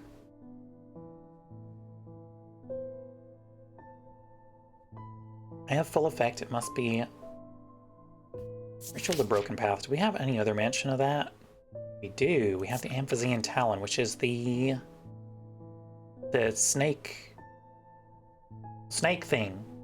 Alright, let's see what we got here. Oh wait, no, what was the Talon? No, the Talon was this. Okay, the Talon was this thing. So we're looking for something involving the snake. Can this be heated? Is that a thing? Is that a thing? Let's take a look. Oh, Jupiter! God damn it! No! Cat behavior, goddamn. Warm and smooth. I do wonder if it's this. Like, we have other... Well, hold on, we've got other snake-adjacent items. Textured.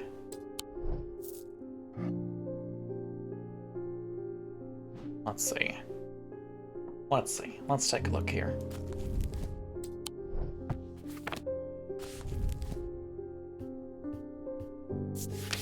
Broken path. So that's specifically mentioned by these two entries. For the ritual of the broken path, slowly heated over a flame. Busy in Talon, busy in Heart. Is there anything else? Nope, just that. So they worship the ancient nameless gods, communing with them via the broken path. Okay. Okay. So, a Grith. Heated slowly over a flame, must be held in an ungloved hand until the ritual is complete, no matter how hot it gets. Common to suffer burns, but when done correct... Oh, wait, hold up. Where's that item that we have that has this soot on it? Was it this? Yeah. I wonder if it's this. Do the grist? Hey, there we go! I did it. This item has soot on its lower half, which suggests it's been held over a flame. It produces a Wixic field. Alright. There we go. Lunima. A Lunima, also called a moon pool or heart of tranquility, harnesses the power of the elements to create an aura of unease. They can be used to keep people away from places they are not welcome. There's a superstition among thaumaturges that says that a Lunima should not be used when the moon is full. It's not known where this idea came from. Oh, great. I do love that. Alright, so that's Gris. Let me label that one accordingly. Aye. Who do we got next? Hello, Leopold Morris. There's been a basilisk sighting in the hills across the river from Backbarrow. I wouldn't say I'm a brave man, but I have a duty to protect my livestock and my village. Better me than a younger man with his life ahead of him. I have come to prepare my sword. Yeah, there we go. It's a folium, got it in one. I'm a smart cat. Oh, Francesca's back, wonderful. They've escaped. At first my patients grew agitated when I used the Gaudian siren, but then I had a breakthrough. Till Vivian Cartwright woke up. She seemed lucid, calm even. I made a stupid mistake and loosened her restraints. I don't know what happened, whether the siren stopped working or perhaps if it never worked and she tricked me. She immediately changed back and turned violent. Before I knew it, she'd managed to free the others. We tried to stop them, but they fought their way out of the hospital. I have no idea where they've gone. Okay, great. Okay, we're just ending the day there, sure. Alright. Almost imperceptibly, the casket began to absorb the crepuscular power that had leached into the stone and earth of its lightless tomb.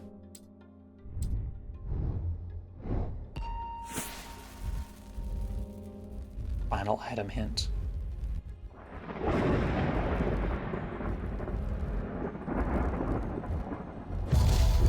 What do we got?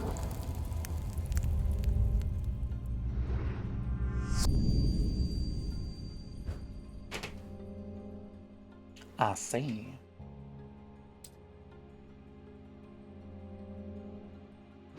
Oh, hold up. I know what that means. We're looking for a grave that's marked with whatever lunar symbol comes up from that. Okay.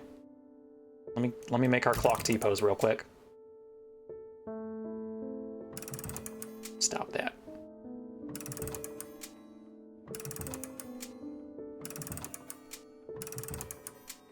Okay. Look whatever you... Everyone's in here licking the goddamn cursed artifacts. Can't believe this.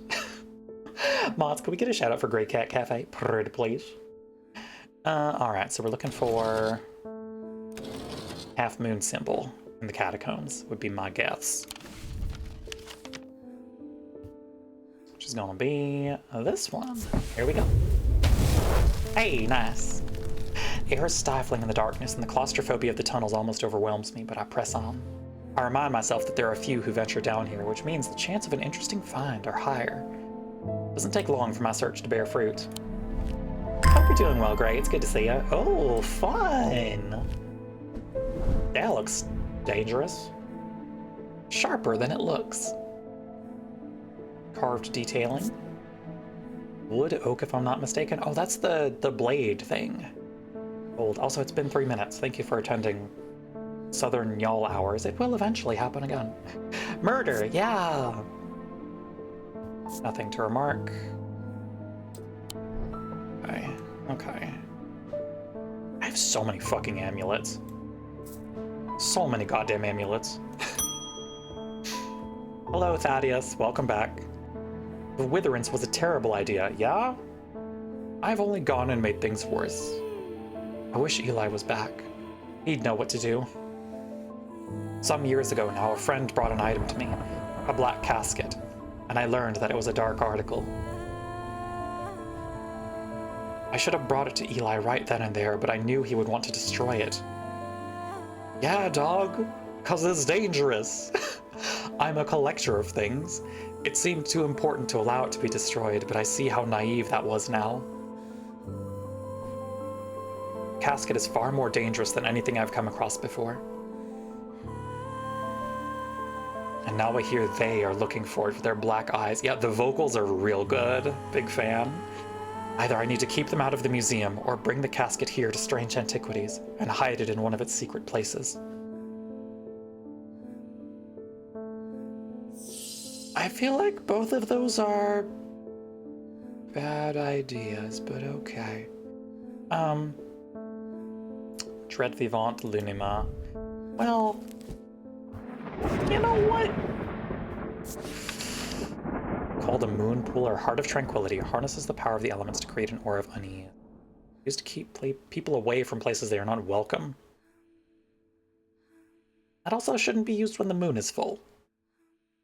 The other one is the Dread Vivant, which, what does that do? Only way to handle some of the more dangerous artifacts can siphon power away from oneself for a time. Items represent the balance of life and death, of good and evil, of hope and despair. See, the moon pool seems good, but it also carries the caveat of not using it during a full moon, which is scary.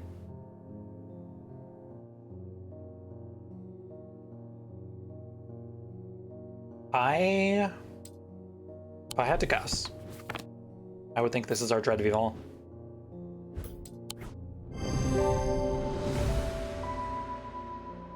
Got it in one. Yeah, see, it does seem like it's been about a lunar cycle. Concept of balance is reflected in the design, the skull and the flower. Closer inspection reveals the power the atom exudes. Light of Korhen. Despite appearances, these Noctic items have no connection to the League of the Amphibian Heart. They're objects of considerable power that can turn darkness to light, fear to joy. Oh, great. Alright, well, this is the thing. The Dread Vivant. Okay.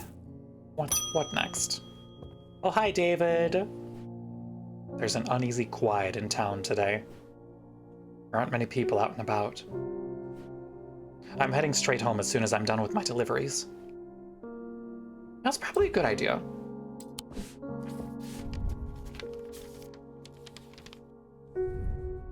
I have recently come into possession on a number of texts on the subject of arcane artifacts. You're welcome to them if they are of any use to you. If I don't hear from you, then I will donate them to the library across the street. Okay. Thanks for telling me who you are, mysterious letter. Library across the street.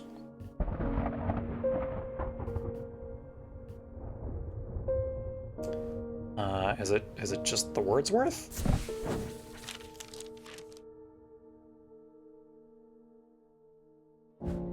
No? Okay. I don't hear from you, but who the fuck are you? Tell me who you are.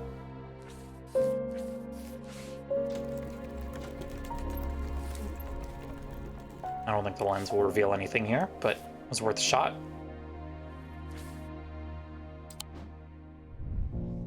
Welcome to them if they are any of use to you. If I don't hear from you, then I will donate them to the library across the street. Oh, hold up. lives across the street from the library. I'm smart.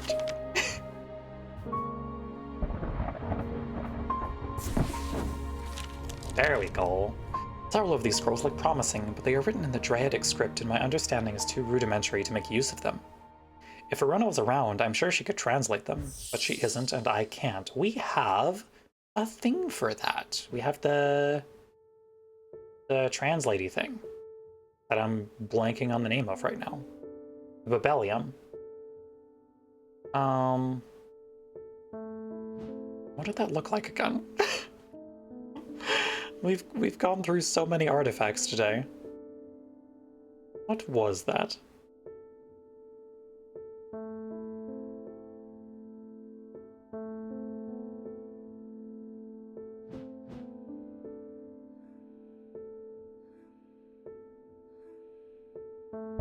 Fully blanking on it. Sander. Ah, there it is, the Babelia. Yeah!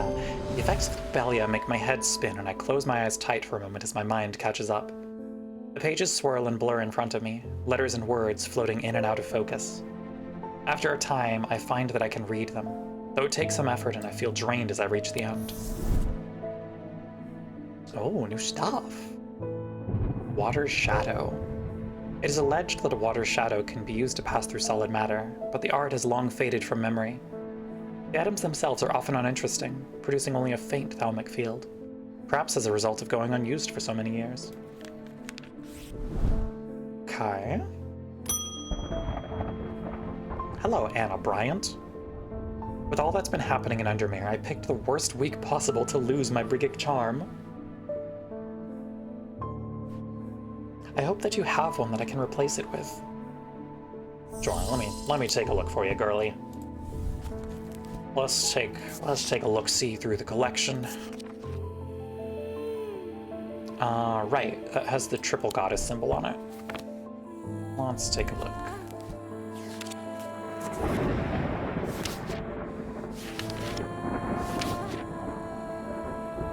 Triple goddess. I think it's this.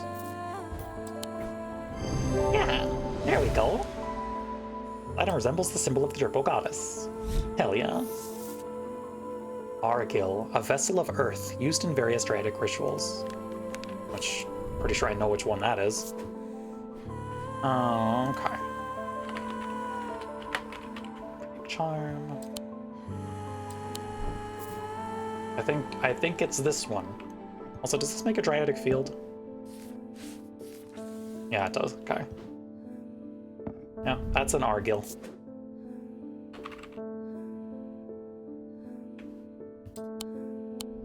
Alrighty. I also have this to put in my documents folder, because we're done with it. What do we got next? Eli, you're back! Finally! I'm sorry, I did not intend to be away for so long. I trust the shop has not been too much trouble to look after in my absence. I have learned a lot from my time in Oxford. There's a powerful dark article here in Undermere called the Nellian Casket. Yeah, we're aware. You're a little slow on the uptake, my guy. Now you're telling me that my foolish half-wit of a brother has had it in this museum the whole time? Yeah. Yeah. I know how to destroy it, but it's not going to be easy. Whatever happens, it must not be opened. You will need to create a pillar of Calaris. From what I gather, such a feat has not been attempted in over 500 years. You learned about the comma, yup. I just hope there's enough time to prepare. I'm afraid I can't stay, but I'll be back as soon as I can. My guy. Useless fucking boss. And wait, but Eli, what if I diablerize what's inside the coffin? Yeah, that'll be fine. Okay. Pillar of Calaris is a powerful blast of energy that can consume the darkness. In my opinion, it is the safest way to destroy powerful dark articles. It can only be produced at a place of significant thalamic convergence. Strength and weakness, light and darkness. Align the opposing powers at opposing compass points. With Korhan's light, the strong will be made weak and the dark will be made light. Okay, great. Awesome. Hello, Isabel Stowe. I've had my energy drained by some disturbing evil power. For days now I have felt tired and frail, and today I found something that horrified me.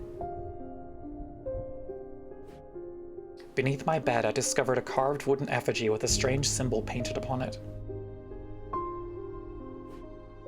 I don't know who has done this to me, but all I want for now is to lift this feeling of weakness.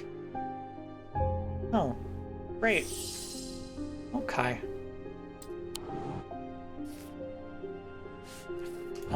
She probably had one of the, a witherance placed under her bed is my guess. So, to counteract that, need a Fortinance, which...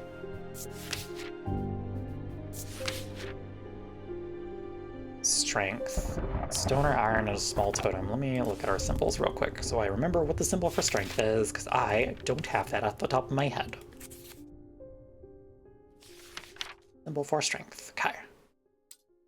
Little man figure, basically. Okay. Small totem made of iron. Or like metal of some variety. Oh. I think it's this.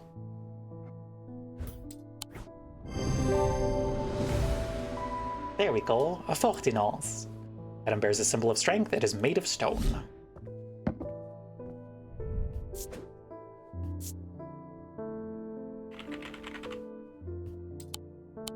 Perfect. Hello, Susan Hill. I would like a Bloodbeck. The nameless ones are restless.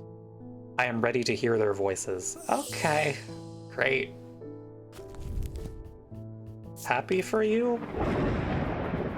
Bloodbeck. It was once thought that these objects could be used to commune with the dead, but it is now widely believed that such a thing is not possible. Gustave could have used a Fortinance, it's true. Hello, Looney, welcome on in. Hope you're doing well, hope you're having a good Tuesday. It is not known where the strange voices that emanate from a Bloodbeck originate. There are some who believe they are the voices of the nameless gods. We have something that whispers to us, don't we?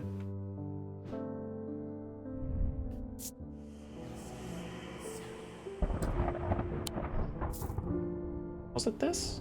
Are you a Bloodbeck? Okay, cool. Neat. The design of the item and the Vivianite gemstone suggest a connection to death. Closer inspection reveals the whispers within. Korhenna. These are used to call on the guile and wisdom of the goddess Korhen. She's a goddess of the earth, creation, and rebirth. It is maintained by some that these are not objects of power. They exude an imposing aura that is hard to explain.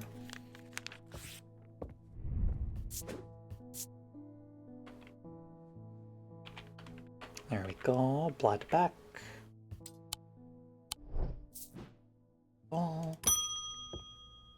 Oh, hi Thaddeus, how you doing? I went to move the casket, but it's gone, buddy. What do we do?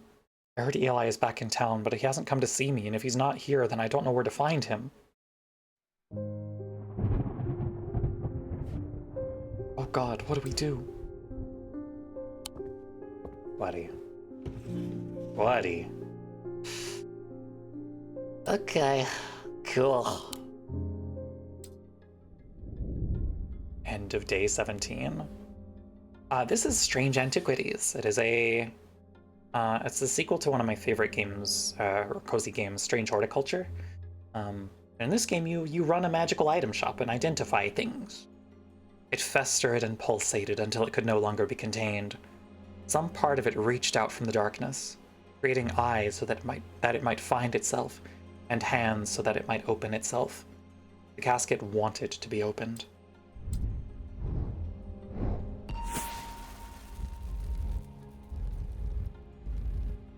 I wonder if this is our final day approaching then. Hard to say.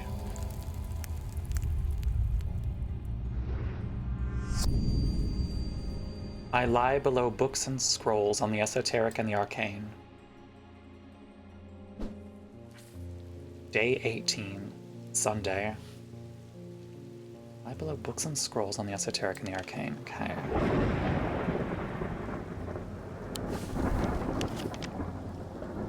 I don't know that there's anything in the catacombs that matches that description.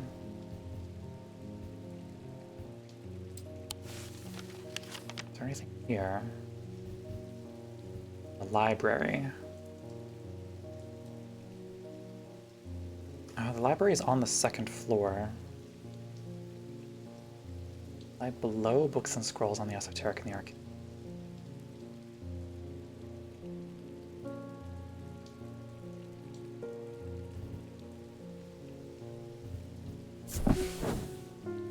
Oh, okay.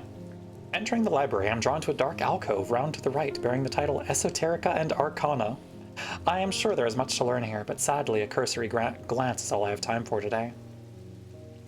Piled up on a reading desk, I find books on ornithology alongside bestiaries of the old world. You can learn a lot about a person from the books that they read. Alright. That means it is under here somewhere.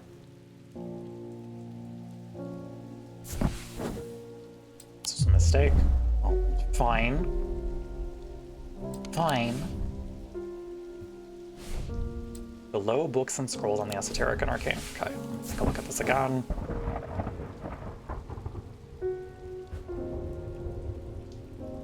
Oh, hold up. Below that corner of the library. So...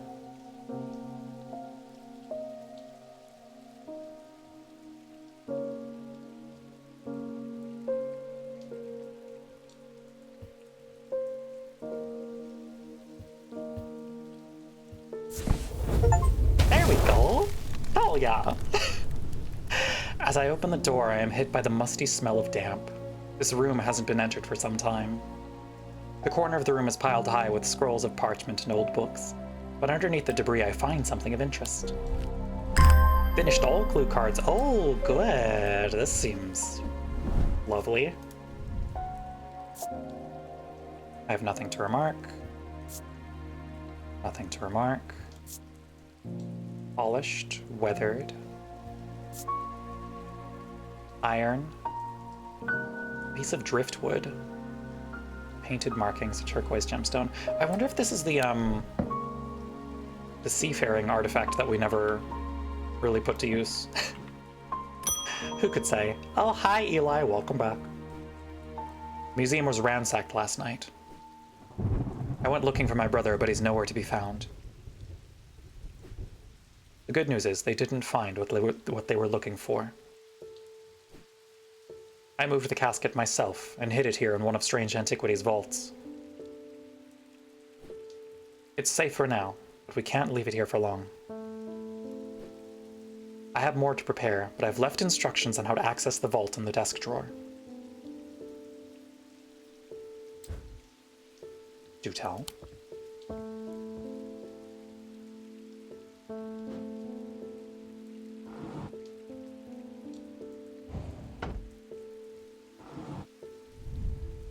A candle that gives off no light.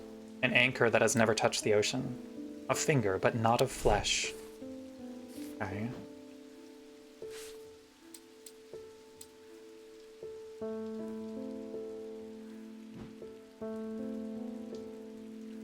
It's a ring.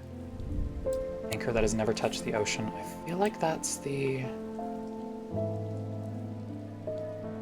Sure. Hello, Vetalina. Welcome on in. Hope you're doing well. Candle that gives off no light. An anchor that has never touched the ocean. A finger, but not a flesh. I feel like we have finger artifact that we've messed with before.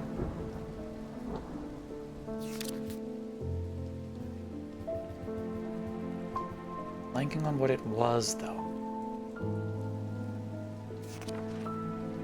Witch's finger, right.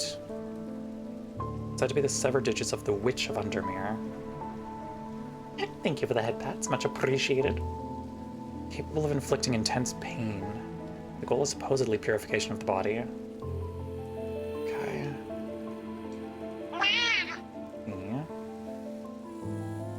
High Green Church, home of the witch. Have we been there, actually?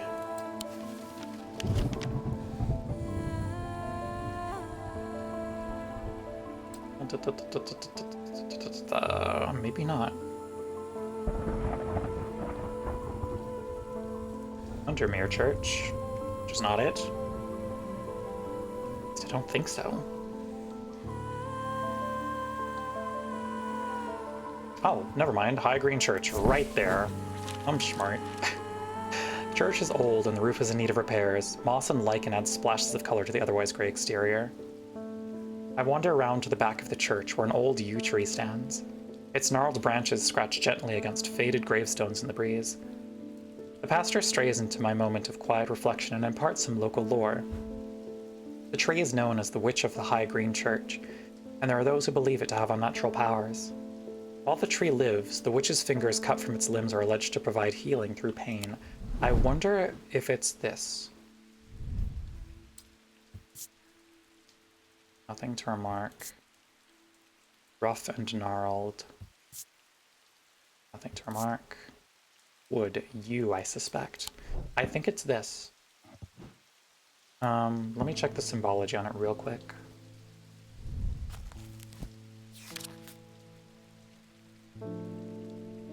Fear, poison.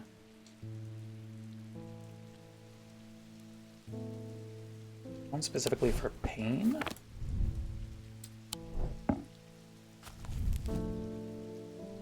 Let's see.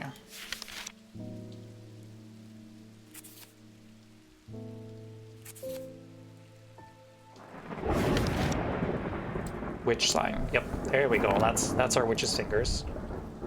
Okay. Witch's fingers.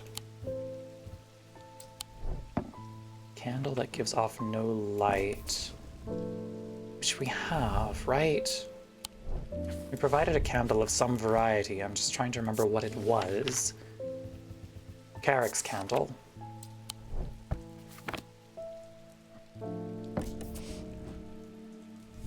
An anchor that has never touched the ocean.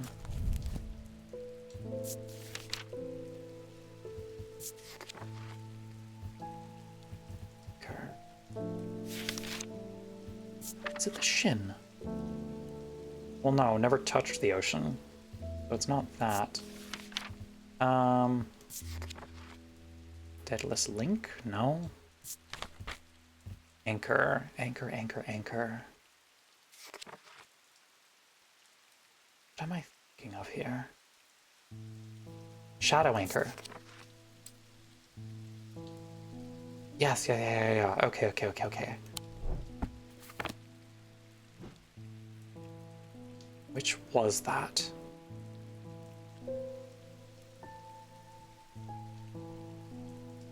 Where is our shadow anchor? Where are you? I know we've identified it. We lent it out to someone. Shadow anchor.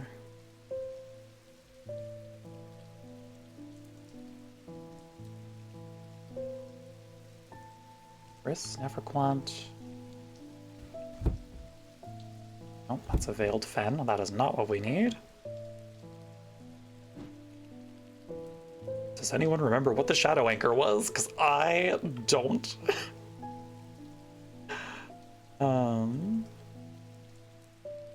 Bones Guard, Selenic Totem, Sleep Vessel. Yes. What was the shadow anchor moth?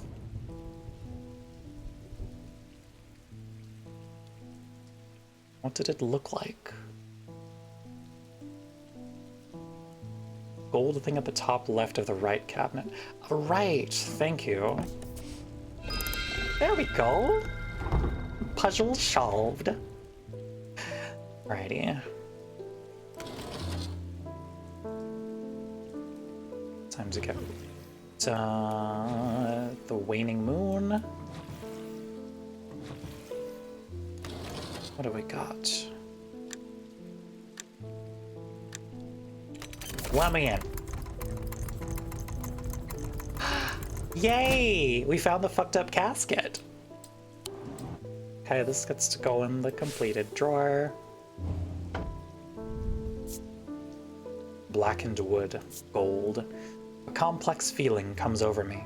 It is both horrifying and yet compelling. Nothing to remark. Surely nothing bad will happen of removing this, right? Oh my god, why? Oh, that's fun. That's cool that it does that. That's great. Awesome. Is there anywhere that I can put this where it's not gonna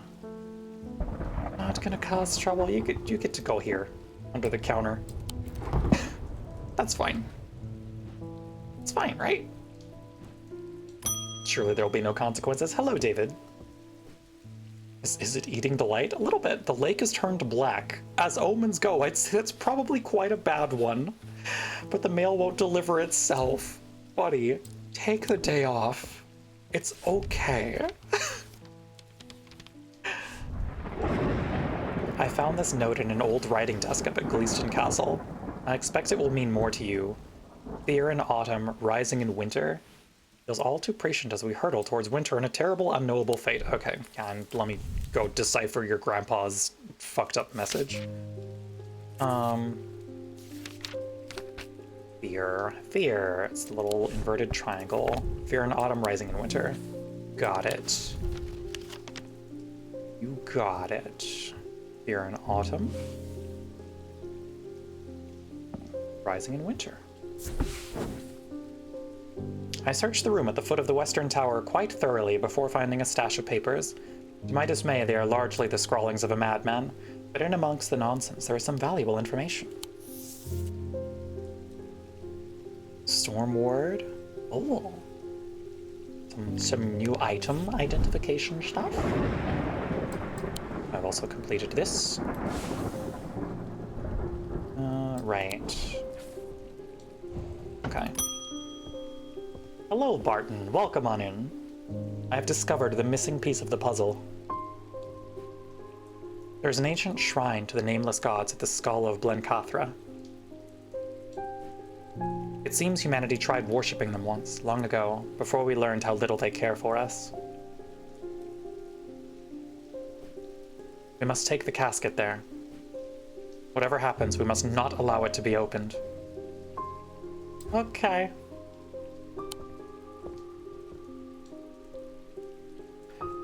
We have ads coming up in about 3 minutes, chat. As usual, we'll head over to the BRB screen, play some music so you won't miss out on anything while ads are running. Oh, okay. I meet with Barton Potter at the entrance to the catacombs. Ready? You have the casket?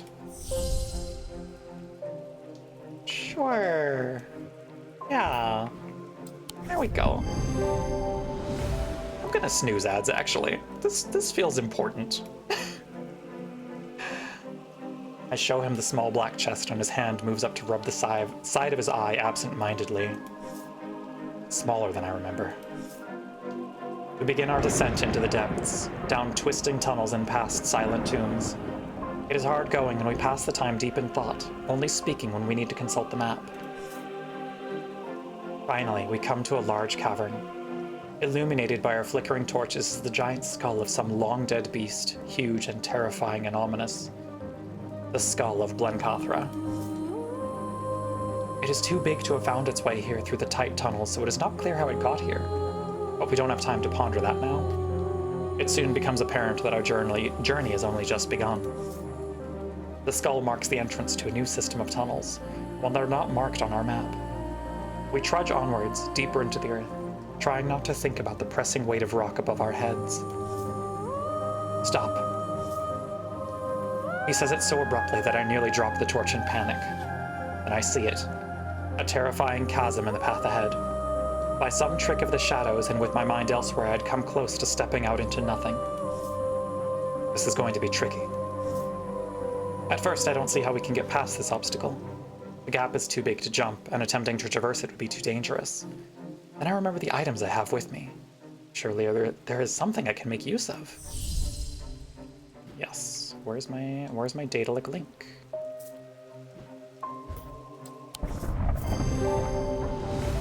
I activate the levitation field around us and feel an unsettling sensation as my feet leave the ground.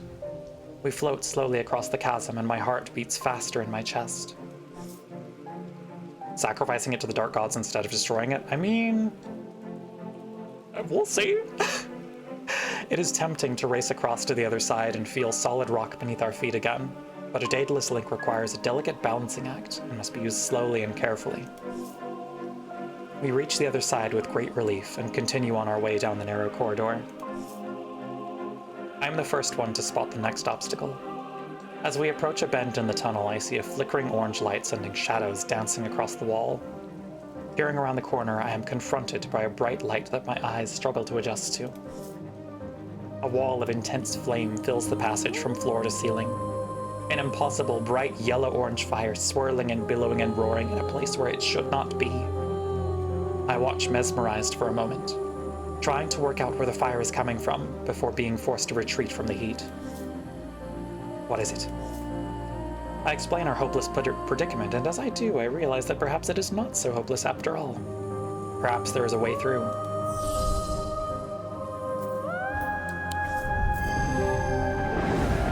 Safely on the other side of the fire-filled tunnel, the passageway begins to widen, and soon it opens out into a vast cavern. Ancient stalagmites reach up towards delicate stalactites that spear down from the ceiling far above. It is strangely warm, perhaps heated by the same unnatural fire that we have just come through.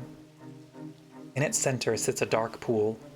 Its black depths are featureless, the flickering torchlight offering no reflection upon its surface. Glencathra's Basin. What do we do now? I'm stunned. I thought he knew what he was doing. We begin to explore our surroundings, both of us instinctively staying away from the edge of the imposing dark pool. We scour every corner of the cavern, looking for some clue as how to proceed, but after a lengthy search we find nothing. My companion is growing impatient. I guess we just throw it in? I'm not so sure about this plan, but before I can react, Barton has grabbed the casket and taken it up to the edge of the water. He pauses, contemplating, when suddenly a shuddering vibration rocks the cavern and knocks us both off our feet. The surface of the pool swirls and churns as three terrifying appendages burst from its depths. They're long and black and spiny, and they stab and scrabble at the rock floor around the relic hunter. Barton is stabbed through the abdomen, and a second appendage pierces his chest, killing him instantly. It all happens so quickly. Before I know it, the spiny appendages have retreated below the surface of the pool once more, carrying Barton's body and the Nullian casket with them. The black waters return to stillness. I shiver, despite the warmth of the cavern, and turn and run without looking back. Oh, great. It has been several weeks now, and I still wake sweating and screaming in the night. I cannot sleep without a moonstone guardian at my bedside, and even then it is a turbulent, disturbed sleep. Every night I relive the terror of those moments in the catacombs. Every night I try to rewrite what happened and saved Barton. Every night I fail and watch him die again. I am grateful that at least his sacrifice was not in vain. Those who were under the casket's spell, including my friend Verona, have been released. They remember nothing from their ordeal, but there seems to be no lingering effects, and Dr. Robertson says they've all made a full recovery. And yet still, something feels unresolved. I cannot shake the feeling that whatever took the casket was not the recipient we intended. I push these thoughts from my mind, but at night my resolve is weaker and the fear takes hold. I can only hope that time will help, but something tells me that these wounds will never fully heal. Ending 2, Disturbed Sleep. I am tormented by the memory of Barton Potter's death, but Undermere is safe once more.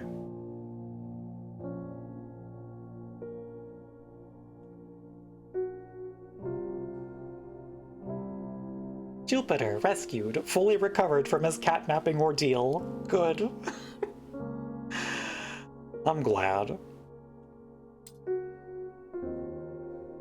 Bonnie's insane. Well, maybe she shouldn't have tried to kidnap our cat. And maybe she would have an intact mind then.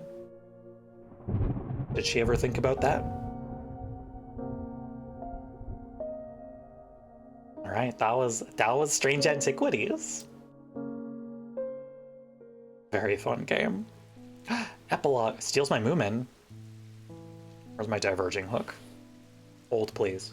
Hold, please.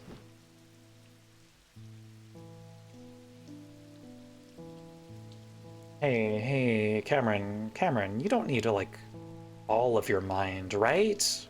Right? You're not particularly attached to that? I don't think you need to hold on to it for too long.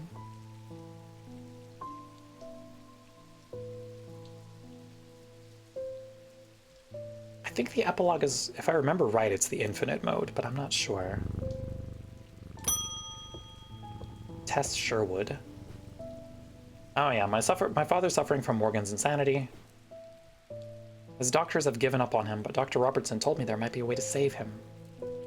I'm sorry, Cameron. It is the usual tits just deciding to break partway through stream. She said it might be possible to stop the infection spreading by cutting the poisonous thoughts from his mind, but she said it was beyond her skill.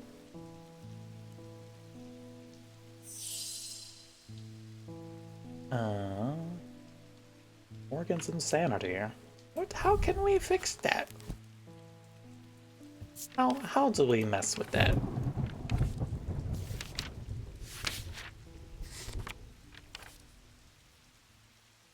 Oh, never mind. Where's my diverging hook? There it is.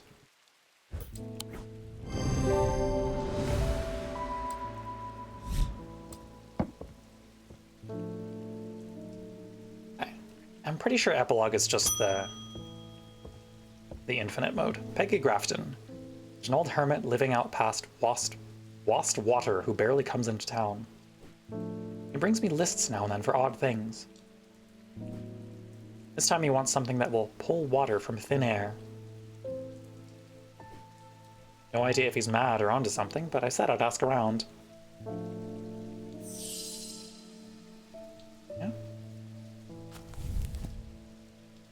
What's the fucked up red and black egg in a claw? I don't know if we identified it. This is generally what the epilogue is for, is you just like... You'll eventually identify all of the items in your collection. But we've hit our ending. Now, we've gone a little over 4 hours, so I think I will call it here for today.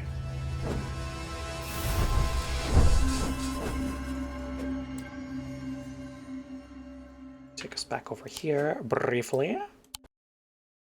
There we go. Thanks for hanging out, everyone. I really enjoyed this game too. I think these devs do some good stuff. I'm curious about the other endings. I might have to replay it on my own time and try and get some more of them. Because we did kind of just like... All you need to know is to squish go that into cat. that ending. Thank you, everyone. Thank you to all of our raiders today. Really appreciate each and every one of y'all. We are going to be back tomorrow, hopefully, with some more Rogue Trader. Maybe we'll finally be done with that first system. Who knows? Who can say? Let's see. Whomst is online that we can send some folks over to. Let's take a look, shall we? Whomst is online. Oh.